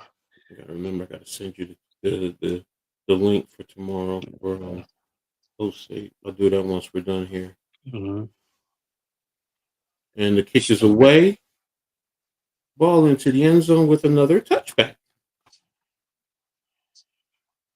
Big game tomorrow. We're gonna see Arch Manning. Arch Manning tomorrow. We're going to see the Big Ten step up and handle the SEC, or is the SEC going to reign supreme? And Ohio State, I gotta see Ohio State, the quarterback, now. Well, both teams are starting with new quarterbacks, so it's going to be an interesting game. To me, it's going to be a line of scrimmage game. Who wins the trenches? All right, so they're on the left hash. They were 3-by-1, motion across, running back Bob to the flat. Here's the backside pass, and good catch and good reception there. So, so good pickup by Miller right there. Looks like that's going to end the third quarter. We're going into the fourth quarter, and that was hands to the face right there too on Colorado. We're gonna see how Colorado they're gonna come back. Colorado, you need a touchdown. Field goal is cool, but you need a touchdown because you got to keep pace. You got to. All right, let's get a little update box score. Haynes 11-17, 115 yards. And Salters 8-13, 85 yards and a touchdown. King has 15 carries for 99 yards, so he's accumulated for 214 total yards and 2 touchdowns. Jamal Hayes, 14 carries, 60 yards. Mosley, 7 carries, 47 yards. Welsh for Colorado, 9 carries, 61 yards. Salters, 8 of 26. So there you have it. No real changes in the passing. Stockton is still 4 of 48. Mosley is 1 of 24. And then Miller on the other side, 1 for 39. Taylor, 2 for 29. So there you have it. Things are settling in. Defensively, Reginald Hughes is 11 total tackles, 9 solos. So he's definitely all over the field making plays. So, but again, we're seeing, it's a little bit more. It's not as dominant as it once was.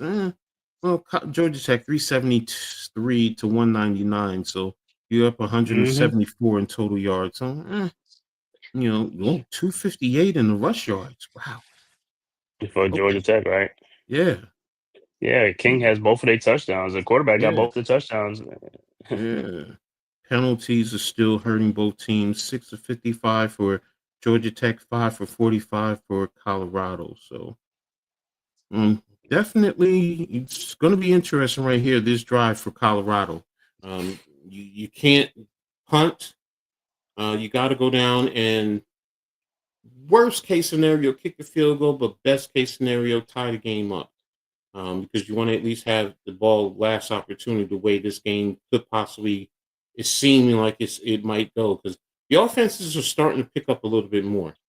So If you Colorado, you don't want a turnover or a pick six. You don't want that. You got to score. Exactly. You want to move the ball down and get you your touchdown for Colorado. So and for Georgia Tech, a win like this would be great for them. It's like, bro, we had a sloppy game, 3 turnovers, and we still was able to find a way to win. Also, don't forget you're coming across country into a hostile environment, national TV. So yes, you're right. So here we go. So shout out to everyone for tuning in. Round of applause for you all. Thank you for being here. You guys are amazing. Make sure you guys hit the like button to the Aboriginal Sports Network, the Hardcore Sports Network, the Man Cave, and Coach Ed Sports. We appreciate your support. Make sure you sub up if you're not already subscribed, and hit the notifications so you know when we post new content. And share on all your social media platforms. Get us out into the algorithm. Helps us to continue to grow, and we continue to bring you this great content that we are doing right now. So thank you all. We appreciate your support. So stay tuned tomorrow. Got 2 games covered. Ohio State and Texas, as well as LSU and Clemson tomorrow. So there's a lot more games to be covered, especially with the start of the season. So what better way for a college football? Remember, subscribe. It costs you nothing. It is free. There you go. It's free. It's for me. Right. All right, Coach Prime, getting them going. All right, they're on the left hash and backside power. And there it goes. Probably about a 2-yard pickup for Welsh. So, you're staying true. Georgia Tech is seeing that. They're watching you. Now, one of the things that could help you offensively is a simple screen. Get you a simple screen. Get your player out in open area. Get you a nice block along the way, and let's see what happens. So, all right, looks like they're on the left center hash. Salter is calling the play. Middle, there it is. What did I just say? Here's a little flash, a little screen. There you go. Pickup of about 10 yards. 9 yards. So there you go. You take that, you do that, you set that up, and you had 2 over there against 1. So that's why you do that. So get them with that bubble screen, pick up the first down, and there you go. Now you force the defense to expand a little bit more, which can help in your run game. So good pickup for Brown. They're at the 48-yard line of Georgia Tech. 1 by 3, motioned out. Running back to the right. Got a light box. That's a lateral. And there you go. Here's the pass, and it's incomplete. If he had to settle down, he had Miller by himself. So, but there you go, incomplete pass, little trickery. And what did they have on the backside? I want to see what they. Man, if he'd have got that pass, he had some green by the sidelines. He had some green by the sidelines. Yeah, he did. He had it there. It was right there. So, all right, 2nd and 10, 13:35 in the fourth quarter. Colorado's lined up in the left hash. They're 2 by 3 motion around. There's another lateral to number 15, and he's hit out of bounds by Gibson. So a lot of trash talking. There you go. Be careful. But yeah, have fun with it. Just be careful. Don't But let the rest yeah, get you. but a So some manageable third down, 3rd and 3. 33 left hash marks. So substitution is going on. Senator McGill is calling the offensive line blocking. All right, so it looks like it's 2 by 2. Running back is going to be to the left of Salters. No, it was 1 by 3. So they balance it out 2 by 2, wing to the left. There's a pass out into the flat, and good pickup there. So that looks like it's a pickup of about 10 yards. So good job by Salters getting that ball out there to Taylor, and good job by the offensive line for the most part. They were It's getting a little ama- bit of it's am- pressure.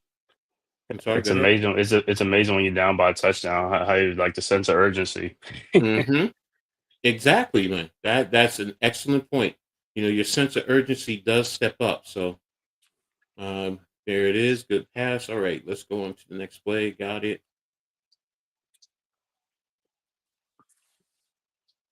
Oh, defender was down. Okay. All right. So it's going to be a 1st and 10 when we come back to action. So Colorado is starting to move the ball a lot more efficiently. So you're starting to pick it up.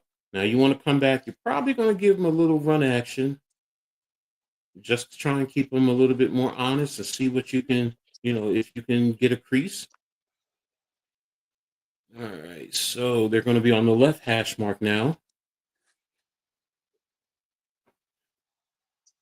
Excuse me. All right, so clock is counting 12:20, 2 by 2, motion across, Mhm. pistol. Here's a run to Salters, pitch to the tight end, and a good pickup there. Looks like a pickup of about 8 yards on that play. So good job. Good job by Salters. Just a simple shuffle pass to the tight end in split action coming across. So again, Colorado's doing a good job. You're starting to move the ball. Left hash mark 1 by 3, running back to the left, offset to the left of Salters. Tight end motion across and split action. There's the run to Welsh. It looks like he's gained 1 yard, so it's going to be a 3rd and 1. 3rd and 1. So, personally speaking, just line up and go at it. Don't. And there it goes, and it looked like he's short. Looks Man, like the it was a line ain't hacker. do nothing, man. No, they didn't. No, they didn't. You got some big lazy guys up there. It should have been. What it is, I don't think they teach them how Get to lower or pinch something like that and to move them to out. dive and explode underneath the defensive lineman. So, Yeah, a lot of these guys they high. They got to go down lower. They just standing up higher than it's like you're not gonna move the pile like that. all right. So, yeah, their pinch technique is terrible. It's yeah, you got to get shoulder hip to hip, and you all got to fire out all at once, pinching in. So here we go. It's 4th down. And Welsh did it. Its second effort got the 1st down. He Initially, he lucked was up. stopped. And bounced around to the left and got the 1st down. So good job Hmm. there. So, Yeah. He lucked up because I thought they had him. well, the tackle pushed him there. That's the whole thing. He got hit, initially he was stopped, but he was driving him, Gilmore, and he pushed him forward. So that's what you don't want to do. When you come back to film, you're going to say that. No, you can't do that. So here's motion across, back around, fake. There's the pass going down. That's interference. That's not interference? Wow. It is. Oh, there it Like, is. Like, I thought so. He grabbed him, so he grabbed Taylor. So there you have it. Good pass. they're gonna pick the flag up though. The ball is tipped. The ball was tipped.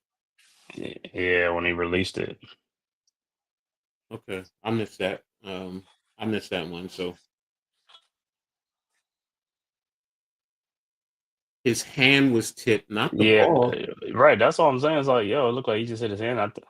Yeah, they gotta review that. And you have to review that. That was not a tip pass. That was his hand. That was his hand. Yeah, that was his hand. It would look like his hand. Yeah, when they show the replay, it did look like his hand. And them balls look them. Yo, I don't know. Like the balls are wet. Them balls. When it's wet, it like expands more. Um, They'll Usually, come back yeah, with it. college footballs, yeah, they're a little bit bigger than the NFL. So, um, usually when it's wet, it doesn't expand it. It just depending. Sometimes it could be a little slippery. Oh, they got the women. They got the WNBA in 2K26. Didn't know that. Yeah, I seen that. I was like, okay.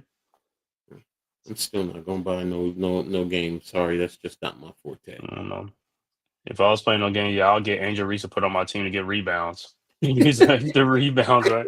Because them games go by that. Because even in the NBA game, like the best rebound, they get them offensive rebounds. They keep Oh, getting offensive rebounds. I wonder what Mitchell Robinson does then. Oh yeah, Mitchell Robinson get an offensive rebound because he's a load down there, man. He's like it's crazy, man. Mm-hmm. Mm-hmm. All right, so let me see any updated scores.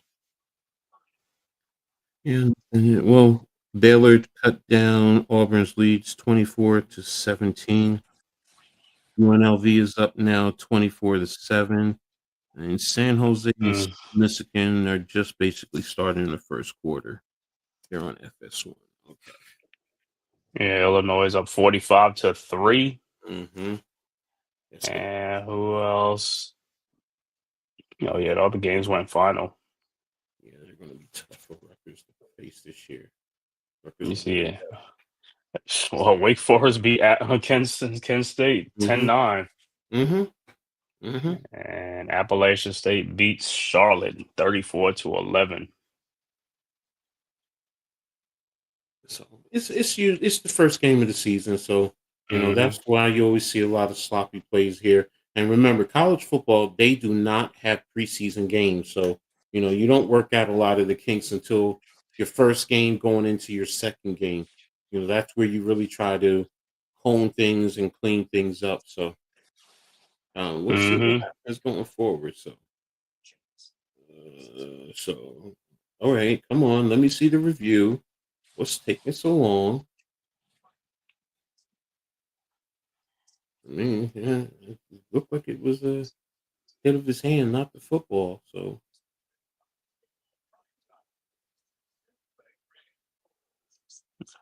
Actually, I guess the backdrop in Boulder is beautiful though. The mountains, the backdrop. mm-hmm, You mm-hmm, can see them real buffaloes out that mud, bro. mm-hmm, mm-hmm.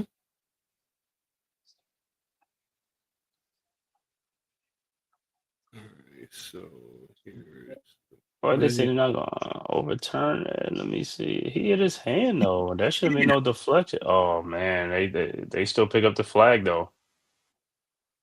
I don't get that. That's his Right, hand. That's that's his plain as hand. day. All right, passed Mm. into the flat to the tight end, and looks like he picked up. They gave him the first down there. So That was a 10-yard pickup. So I don't get that one. That wasn't a tip pass. That was hit his hand. Right. So Mm. but all right, Well, it's up what to is Colorado. They got to score now. They got to score. mm-hmm. All right, so 9:45. And what's up? Oh. It's a tight game, 20-7, 20-13. So, Colorado, there it is. Oh man, that was there in the flat. Another open. He by himself. Yes. Oh man. Settle down. You got outside the pressure, come to balance, and then just get the ball right there. So, A um, golden opportunity. A he golden sailed that opportunity. football. He Right. sailed it. He was on the run, but God, come on, man. You got to throw it a touch. No, you don't even have to touch. You could just straight line it to him. You don't Right. have to sail it. Wow. But 3-1. There's the inside run. Pick up by Price. And what is it? 4 yards. So it's a 3rd and 6. All right, 9-10 on the game clock. They gave him 5, 3rd and 5. So Mm-hmm. Colorado. So now is it two for the 5, coach? He's at 2 downs. So here we go. Settling in. 15 on the play clock, 3rd and 5. On the right center hash, 3-by-1, running back to the right, left of the quarterback. Here's run, nice little stun action. There he goes, and he's short. He's short. His knee hit. He slid. It's a Yeah. first down. You don't realize if you dove, it's not a touchdown. Might be a touchdown.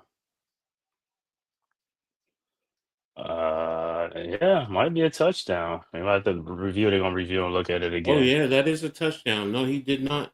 He did not. He did not. His shin did not hit. Mm-hmm. Illinois Well, I was. hope they get this one over. I hope they get this call right. Yeah, we saw that. We saw that. AK. We've been talking about it.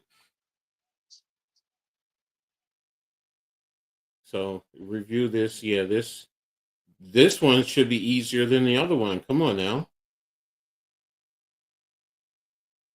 That one though, I'm going to be honest. Salter should have dove head first. Yeah, he was in. The ball crossed the plane. All right, wait a minute. Let me look at that left knee. Let's go again. Slow it down. Nothing on the front.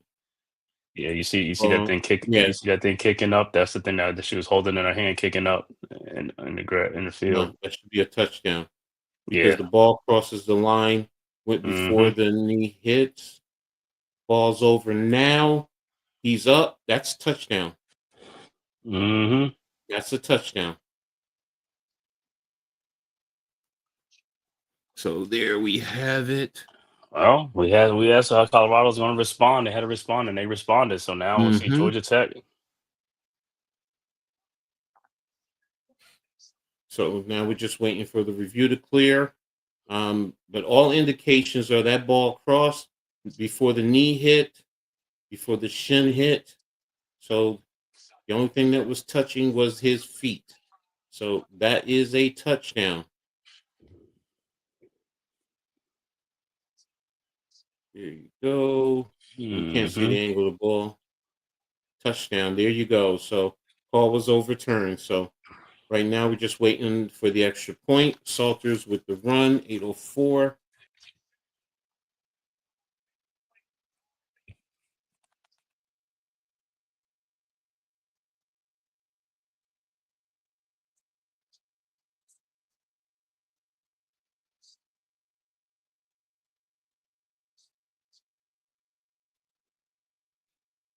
All right, so 15 plays, 75 yards. They ate up 7 minutes and 10 seconds. That's a good offensive drive. That's a very good offensive Mm-hmm. drive. So here's the extra Mm-hmm. point. Oh,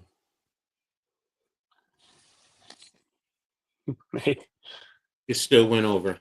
I know that's what I was like, man, if that would have been, oh man, that would have been like, what? Hmm. So it's now That tied up at 2020. Uh, so Teams are now it's starting. back in Georgia Tech's court. Mm-hmm.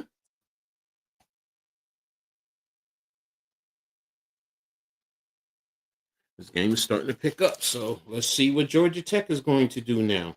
Um, it doesn't seem like either defense can stop the offenses now in the second half.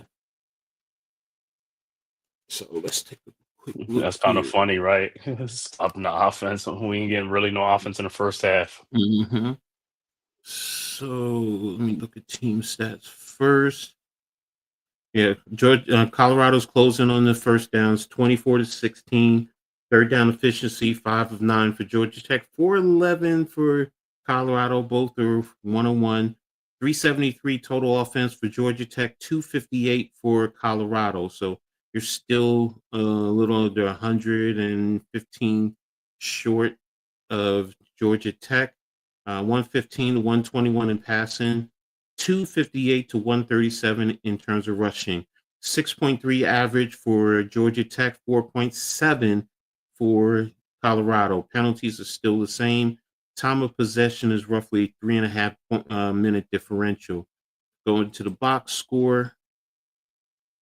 With the box score. Here we go. King still at 115 yards passing. Salters 121. Joseph 0 for 1.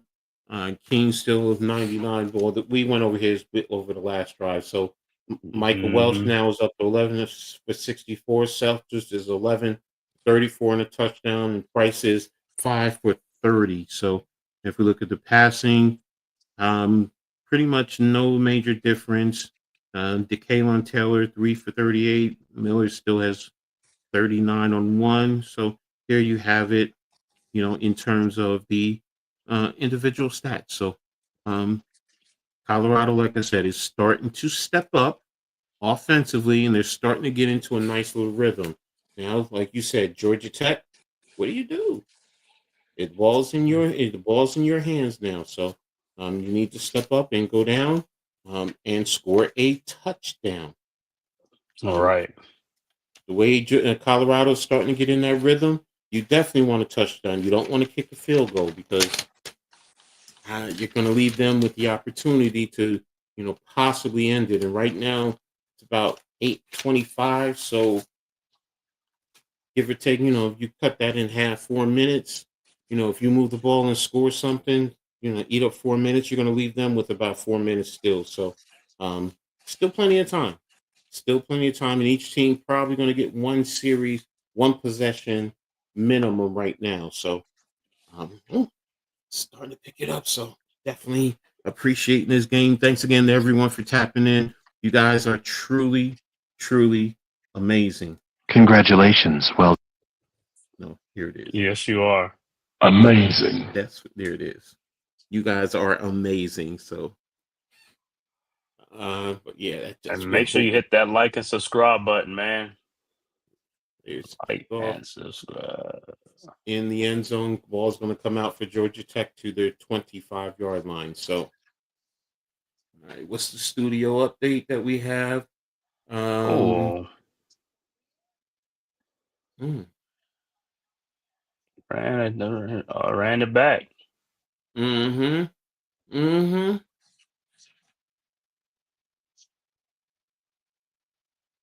Mm. Mm. There you go. All right. So left center hash, motion across, two back bucks split, right into the flat to Hayes. Oh, nice. About 25-yard pickup there. So good buck split action. When you hear buck split action, one back crosses in front and the other one crosses behind the Hmm. action. So there you go. And usually one who cross open first is usually the one who ends up making a play in a situation like that. So good call, good play. Um, Eyes for Colorado were caught looking. So 48-yard line. There's the run and good tackle. Short pickup of about 1 yard. Good tackle right there by Anquan Barnes Jr. So he a big boy, 6'5", 340. All right, so 2nd and 9. Let's pick up of 1 yard. And Illinois got 52 points on the board. Wow. All right, so in the middle of the field, 2-by-2, running back to the left. Making an audible adjustment call. You got 12 seconds on the play clock, 7 minutes on the game clock. Here we go. Running back flexed out a little bit more. And stopping the clock. Yeah, that clock was running down. Timeout for Georgia Tech. Okay. So there you have it. Yeah, you have to do that now because it's too important of a drive right now. This time you don't want to get behind the sticks, especially with a penalty like that. So Central Michigan is up on San Jose State 7-0 right now. So It's the late games, huh? mm-hmm. San Jose State. Do you know the way to San Jose? Right. Old school song. Illinois is all over Western on 52-3, huh? Yeah, that's what I was talking about. Make sure you guys tap in tomorrow also because we got you covered with all the games out there. So a lot of action, a lot of excitement. So yeah, the big game everybody want to know is number 1 Texas going to beat number 2 Ohio State or vice versa, whatever the rankings are. But that's the top 2 teams right there playing Texas versus Ohio State. It's a and rematch Archie of. Manning is giving the keys. It's also a rematch of the semifinals last year in the college playoffs. So where Ohio State beat Texas. So we definitely are excited to see that game. What's going to happen?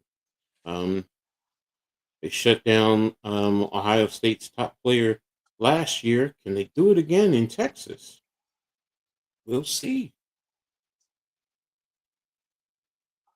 All right, there. Shut down Jeremiah Smith. How does everybody feel about this game? What's your thoughts about it?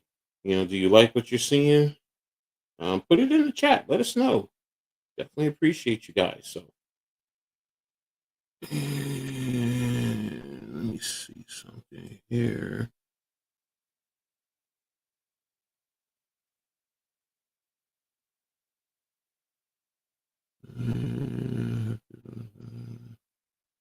Okay. All right. So.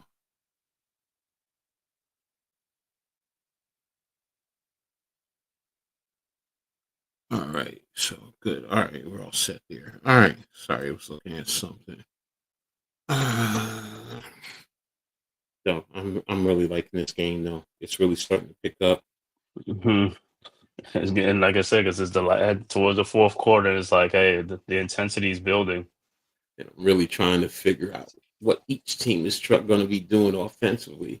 Like if I'm the DC, how am I going to defend you? What type of plays? If I'm Colorado, do I bring a blitz?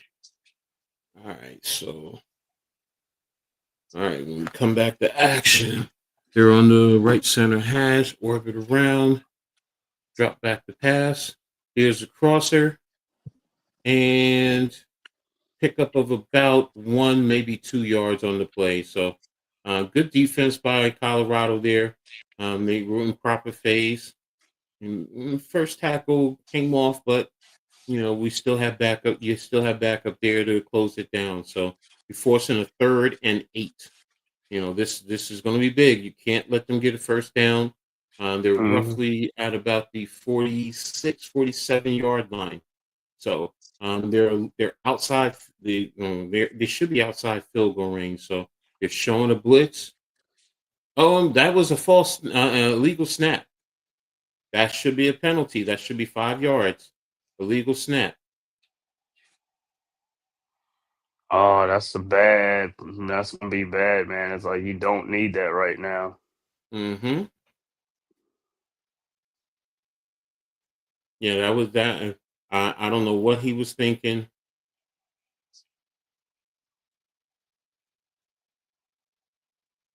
Olo to Tuvulo. Uh, Yeah, I don't know what he was looking at because they were even toning it down because the quarterback was calling an easy call. So usually when you hear easy, that tells the offense to hold your water, right. don't go. So here we go. Oh man, Now everybody moves except for the quarterback. I mean, for the center. So now it's another 5 yard penalty. man, these You're guys killing just yourself 10 yards. You just got 10 yards and the ball ain't even been snapped.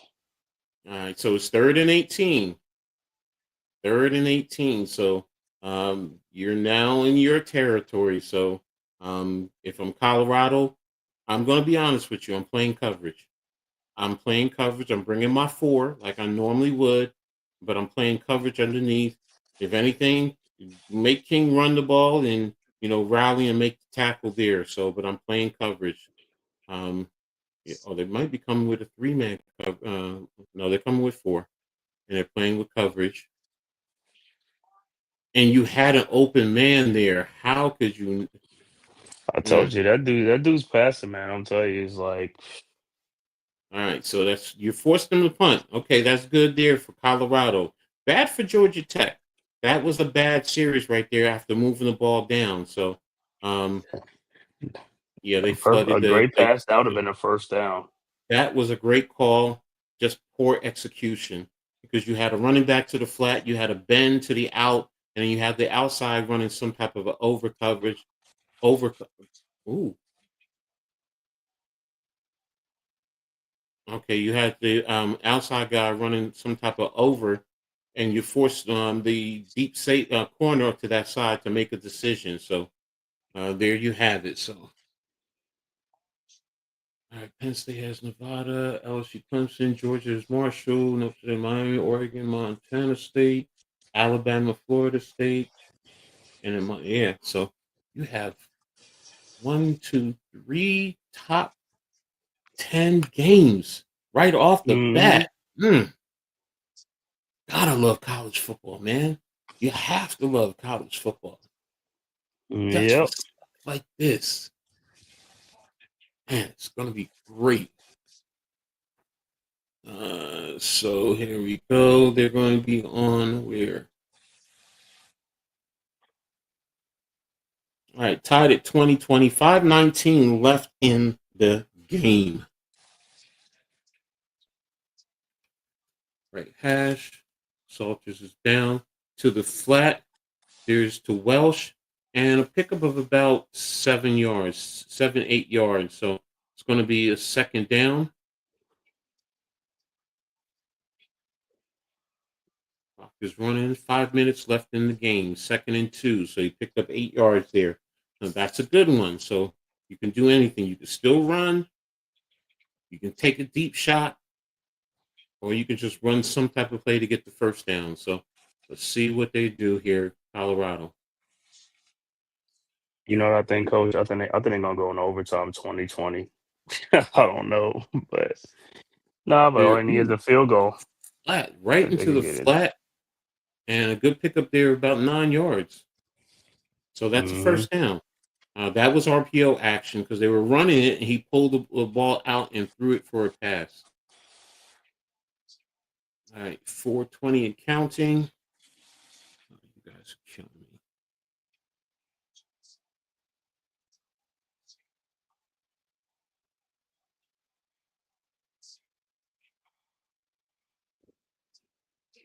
There's the pass, and there's Salters. There's a pass over the middle, incomplete.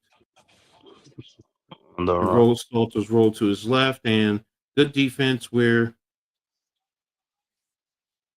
they flushed him and forced him to. Man, how many of y'all in here now? It's supposed to be blocking these things.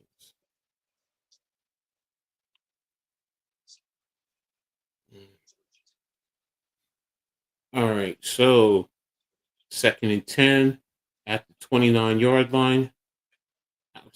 Salters with the run. Here it goes, and it looks like he picked up about 4 yards, 3 yards, 4 yards. So it's going to be a third and about 7, third and about 8.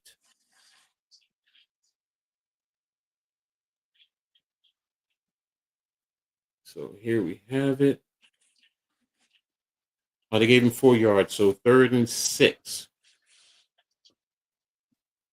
All right, 3:30 and counting. Mm-hmm. Ball's on the 33-yard line, right hash. They're in a 3-by-1 set with an inline tight end. Running back to the left, flips trade sides, run tight end to the right side now. Motion in from the outside. Salters with the run, with the pass. And he overthrew Taylor again. His throw on the run. When he's on the run, his throwing is just like he is so inaccurate on the run. Yes, very inaccurate. His passes sail. I mean, it was there. Dion probably like, yo, what the? I mean, his fundamentals are atrocious, man. He's just lobbing that pass. So, well, now you have to punt the ball. 3:06. And they got to hope the Can you? defense can make a stop. Well, you got to flip the field. That's really what you want to do right now. You want to flip this field. Yeah, because you don't want them getting in field goal range. So there it is to the 20, and he's making a play, and he's brought out to about the 38-yard line. So, I would say probably get another 40 yards, 35 yards, and you're probably put yourself in a field goal position, depending. Now it depends on your kicker, how good of a kicker he is. So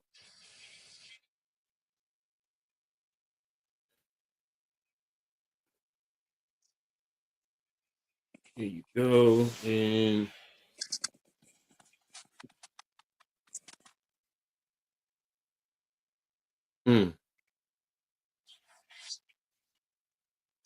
good job, good run there by the quarterbacks. Okay. What I said earlier, yo, this gonna go into going to overtime 2020. Bad job by the cornerback on that side. You had leverage. You can't let him bounce out to the outside on you on that one. So, yeah, I'm with you. I'm starting to feel like it's going to go to the overtime because it depends on right now. Everything depends on this drive for Georgia Tech. What? All right, so you have an offensive lineman down for Georgia Tech. That look like the dude that got tossed in the first round. I mean, the first quarter. No one got the extracurricular activity on the sideline. Keelan Rutledge, the right guard. I tell you what, watching Colorado, I don't want none of their offensive linemen. You watching games like, yo, we looking for offensive line help. You be like, You go back to the world, go to Georgia, Wisconsin, Iowa. You go to those schools. Yeah, there he is, right there. You got a cramp. Yeah, it looks like it's a cramp. Yeah. Yeah, it's cramp. Anytime they extend the leg like that, it's a cramp. It's a cramp. Yeah, you got to get them hydrated. And you're playing in Colorado, so the air, elevation. Yep. So get him to the sideline, get him hydrated. If you got bananas out there, get him bananas, put it into so he can get the potassium. So when we come back, it'll be a 2nd and 5, 2:34 on the game clock. I wonder what their quarterback is. My man walking off the field like, huh? So he's preseason All-America's second team. Oh, that offensive lineman? Yeah, they would just flash it on the screen. Okay. He's a good one. Yeah. Hopefully it's not a drop off for his backup. Yeah, number 66, I think, is his backup. All right, so here we are. Left hash, 1x3. No, 1x2. Quarterback run, there it is. Yep. And they stopped him short, probably about a pickup of about 4 yards on the play. So it's going to be a 3rd and 1. Yeah, we're gonna be to the 2-minute one, and they're Yeah, gonna take it out to 2 minutes. there you go. Yep. Man, Well, what's saying they cannot let them get a first down and get into field goal range. They got to stop them. no, you can't. Right now, let's see where this drive is. Play by play. It's a 2-minute clock. Okay. We're at the 44-yard line. So, I would think 650. And if you got to the 30, if you got 26 yards, you're going to kick a 47-yard field goal. So I would think that that's within their kicker's range. Because today their kicker, yeah, had a longer 43. So to get another 43-yard line, you'd have to get to 33 and then kick from the 33. So 7 yards up from that would give you the 26-yard line, and they're at the 44 right now. So you need a Got to make a roughly stop. roughly about 31, 32 yards just to match that one. Yeah, FIU beating Bethune 35-9. Okay. Mm-hmm. Yeah, UNLV's up 24-7, and Central Michigan is up 10-0. So, man, right now it's Who's going to be Central Michigan playing? They playing San Jose State. Sands. Yeah, Okay. they're playing out in San Jose. The San Fernando Valley. So, man, what do you do? Right now, wait a minute. Let me double check the down and distance. I didn't check. I forgot the down. I think what is it, like 3rd and 1 or probably 3rd and 1. Yeah, 2nd and 5, 3 yards to. Yeah, so it's going to be 3rd and 2. Well, Yeah, hey, 3 yard run. So yeah, it's going to be 3rd and 2, 2 minutes. Colorado defense has got to step up and stop them here, man. Can't let them Mhm. advance this ball. If not, you're gonna have they're gonna keep getting until they get in field goal range. I don't guarantee they're gonna make it though. Right now, if I'm Georgia Tech, I'm thinking of getting the first down because remember, at under 2 minutes, the clock stops so they can set the chains. So that Mm-hmm. allows you an opportune time to make the play, get back up, line back up, have the two play, and I'm calling two plays in the huddle. I'm calling the first play to try and get a first down. Now, if we don't get it, then I have to make an adjustment. In terms of what I'm going to do, whether I'm going to punt the ball or am I going to go for it? But if I do get it, I already know the clock is going to be stopped. I'm going to get up, line up. We already know what the second play is going to be. Let's go for it. So, right now you're at the 44. You're 44. If you get 2 yards, it's going to put you at your 46. You want to get to the other side, to the other Mm-hmm. 26. So, you're roughly looking at 24 and 4. So you're looking at roughly about gaining another 28, say 30 yards. So if you want to gain another 30 yards, so what do you do to do that? Do you try and get, after that first play, maybe you get 10 yards? That'll help you get things down. You still have plenty of time. So, those are some of the things that you want to do. All right, they're lined up center of the field. They fake the pitch to the running back, and the quarterback picks up the first down for about 5 yard pickup there. So clock is stopped. 150. It's supposed to stop. It's supposed to be 151. Their defense So is so they ran undisciplined. power. Yeah, that scheme, whoever it was, I mean, yeah, guys either I don't get it there. They gonna put it back. Yeah, because like you said, under 2 minutes. Okay, 154. That's exactly what I thought. The ball is stopped. Oh, Georgia Tech only has one timeout. Okay, so now the clock is started. You already know what the other play is. Inside run. And there you go. Picked up about 4 yards for Hayes. You get up. Let's go. Clock is running. And like I said, to get the other one, you want to get to about the 26-yard line. The second is 6. So let's see where you're at right now. You're at your 45. So you want to get another 20 yards.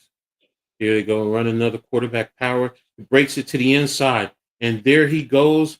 And he's going to run it all the way in for the touchdown. What a run right there. Minute 7 left in the game. Big run by Hayes Kings right there. So a 45-yard touchdown run. Deion's defense is cheeks, man. Their defense is cheeks. They ran that play the other way, and now they ran it to this way. So Look at the quarterback rushes. His number for mhm. rushing tonight. I mean, that's like a running back number. It's like they let the quarterback kill him. Mm-hmm. And if I'm teams in the Big 12, that's what I'm looking at. The teams that know that they can run on them, and there's the extra point. So now we have Georgia Tech up by 7-20.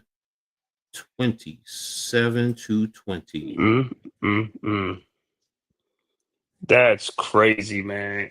Their defensive guys are not hustling to the ball, and what's he called like the tackling. You had an overload shift there to that side. You played it. Why are you slanting to the inside? I don't So undisciplined, man. know. That was a call. That wasn't undisciplined. The call was for them to slant to the inside.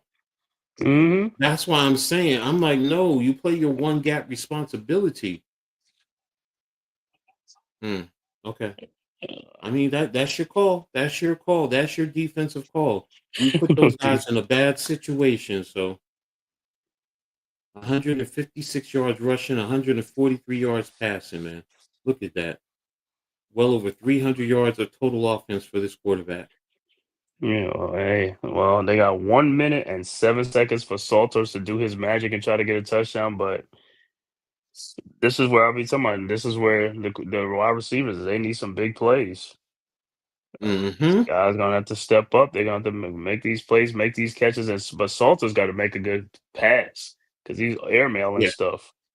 Yeah. I mean, there's a lot of passes that, is not getting there. So, man, he's witnessed 320 rush yards. They are really, really That happened as destroying by them. the quarterback. Yeah. So, all right, now let's see what you're going to do. I mean, stay focused. You're on the left hash mark. You're in a 1-by-3 set. Running back is off to the right. I mean, left. Now he motions to the right. All right, good job there. Good defense. Good defense right there by Georgia Tech. Whoa. Wow, what a What are play these there. plays that you're calling? You got to get the ball vertical. I understand what he's doing. You want to get them to the sideline, to the space. It's Hmm. just that they're playing it right. When you motion, they're going there. So um, there he goes. Good pass. Pick up there of about 11. So it's going to be a 3rd and 1. 3rd and 1. You got 33 seconds. You're better off taking your timeout. You're better off taking your timeout. Settle things in. Run. Just run for the first down. Oh, there he goes. Okay. Wow. Right. Yeah, Colorado has Okay. 2 timeouts left, You but wasted a whole man, time there. A whole lot of time. Just take the time out. You would have had more time. Now it's all right. I get it. You want to save your timeouts. All right. So you're on the left hash mark. Looks like it's 1-by-3 set. Running back is to the right of Salter. And yeah, they're bringing 3. Salter's throwing it deep. And it's incomplete. Throwing it to Miller. Had him. He was behind him. But you led him too far. You know, if he put it more to the middle of the field, yeah, because he threw that more to the sideline. Look where he is. Throw it more to the middle of the field. You're forcing him to run over there. If it's more to the middle, he has a better opportune time to make a play on that pass. So 8 seconds left in the game. 2nd and 10. 39-yard line. Ball is snapped. Pass right out to the left flat, and there it goes. Pickup of about 11 yards. And where are they at? So it's first down. 3 seconds left in the game. Now you got to do a Cordell Stewart. Can you do a Cordell Stewart? Can you get it down to a Westbrook deep in the end zone like Colorado did in the past? Can you get that miracle? Ball's played, snap to the left. Puts the ball deep in the air. And it is incomplete, and that is the end of the game. So, ladies and Man, the gentlemen, receiver wasn't even looking for it. you had Georgia Tech come away victorious 27-20 over Colorado. So, big game, you know, a sloppy game for both teams, to be honest with you. Georgia Tech settled in. Again, Hayes King, 13-20, 143 yards, 1 interception.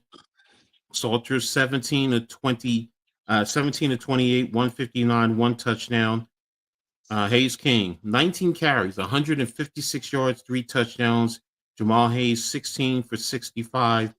Malachi Holsey, 7-47. For Colorado, Micah Welsh, 11-64. Salters, 13-43. Price, 5-30. Stockton still led the team, 4 receptions, 48 yards. Haynes 1-27. Hosley 1-24. Rivers 3-24. Amarion Miller still led the team, 1-39. Taylor 3-38. Williams 2-21. So there you have it. Hughes again led the team with 11 tackles. Daniels for Georgia Tech with 5. So there you have it. Those are the stats. What's your final impressions of this game, Cave? Final impression of this game: Colorado needs a lot of work. They need a lot of work, and I don't think they have receivers. And that's not good news for the season. Somebody's gonna have to step up because looking at this game, I can't see. Yeah, and like I said, Georgia Tech, like I said, had a lot of turnovers, and they still beat Colorado in this game. Georgia Tech got to work on little things themselves too, but at least, like I said, they're competent and stuff like that. But Colorado, their defense is cheeks. Their offense needs some help, man. It's like, but this is just the first game of the season, and hopefully they can get it together and stuff like that. But like I said, they only lost the game by a touchdown and stuff like that. But when you have 3 turnovers, you got to win the game. You got to win the game. So, but hey, I don't know, man. Colorado, I don't know. And Georgia Tech, like I said, even though they won, they really ain't too impressive themselves either and stuff like that. But then again, it could be the game. You know what I'm saying? Every game is different. So we'll have to wait and see how they play in the ACC and stuff like that. And also Colorado will learn from this too. But like I said, they have got to get their run game going, as well as they got to find a receiver. They got to find the receivers. Who's going to be their main guys? Because you're going to need receivers and receiver to open up the offense and to get the ball and move the ball. Well, I agree with pretty much everything you said there. One thing though, Colorado did have a good day rushing the yards, rushing the game. That's where I think they need to hone it in and really focus on the run game to get the pass game going. So because I mean you ran for about 4.7 yards per carry. That's almost 5 yards a carry. Mm-hmm. So you're putting yourself in position to stay in front of the chains and do a whole lot of other things. So um, the biggest issue with Colorado is going to be their defense, especially the run defense. Giving up 320 yards to especially 156 to the opposing quarterback. Mm-hmm. That's not a good look. That's not a good look. So that's what I think they really need to focus on and work on. You know, I'm with you. You started the game with getting 3 turnovers. You should have easily, at least to me, 10 points, minimum 10 points. Mm-hmm. But realistically, if you got 14 points, this game would be going to overtime right now. So, in Colorado, for as terribly as we're saying they played, they were in this game. So if you Mm-hmm. clean up some things and you fine tune some things, you're going to have a good season. So, don't let this one game, discourage you. You just come in, learn from your mistakes, clean them up, and next week be ready to come back out on the field and show that you are a good program. And for Georgia Tech, don't get too high over this win. Yes, you traveled across the country. You came away with the win, especially with 3 turnovers to start the game. But there are things that you need to clean up. Number one is the turnovers. I talked initially at the start of the game that King only had 2 interceptions last year. Well, he threw one today, so that's half of that, and then he has 2 fumbles. So he Mm-hmm. needs to do a better job of protecting the ball. If you do that, maybe this game is not as close as it ultimately came out to be. So you know, um, their passing game still needs to work on. As opposing teams, what I'm going to do is I'm really going to force you to pass the ball to beat me. So they were efficient in the pass game, but they were not explosive. So there you have it. And like you said, yeah, Colorado they don't have the receivers they had last year. And that's one of the biggest things that's missing. So we'll see what happens going forward for the rest of the season, though. So, but kudos to both teams. And there you have it. So, tomorrow, remember, we're going to be 12 o'clock. We're going to be covering the Ohio State and Texas game. I usually try to have a pregame about 15 minutes before, just to give little tidbits and then move on from there and get ready for the big game. So,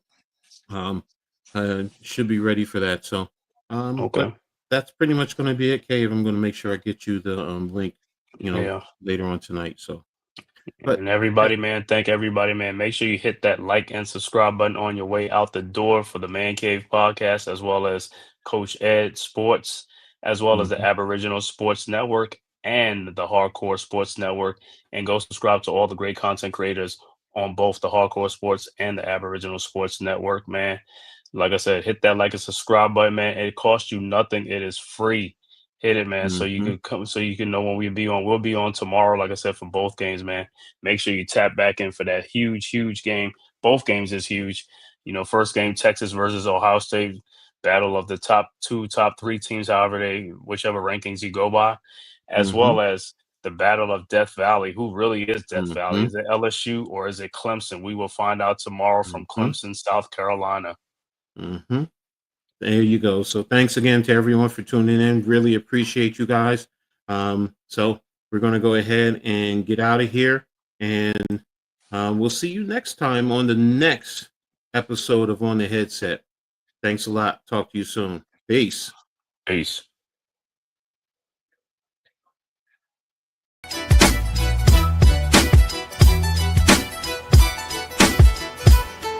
On the field we grind, every play's a statement. Coach Ed on the headset, leading like a champion. Games on blast, yeah, we talking all the scores. From the stands to the couch, it's college football wars.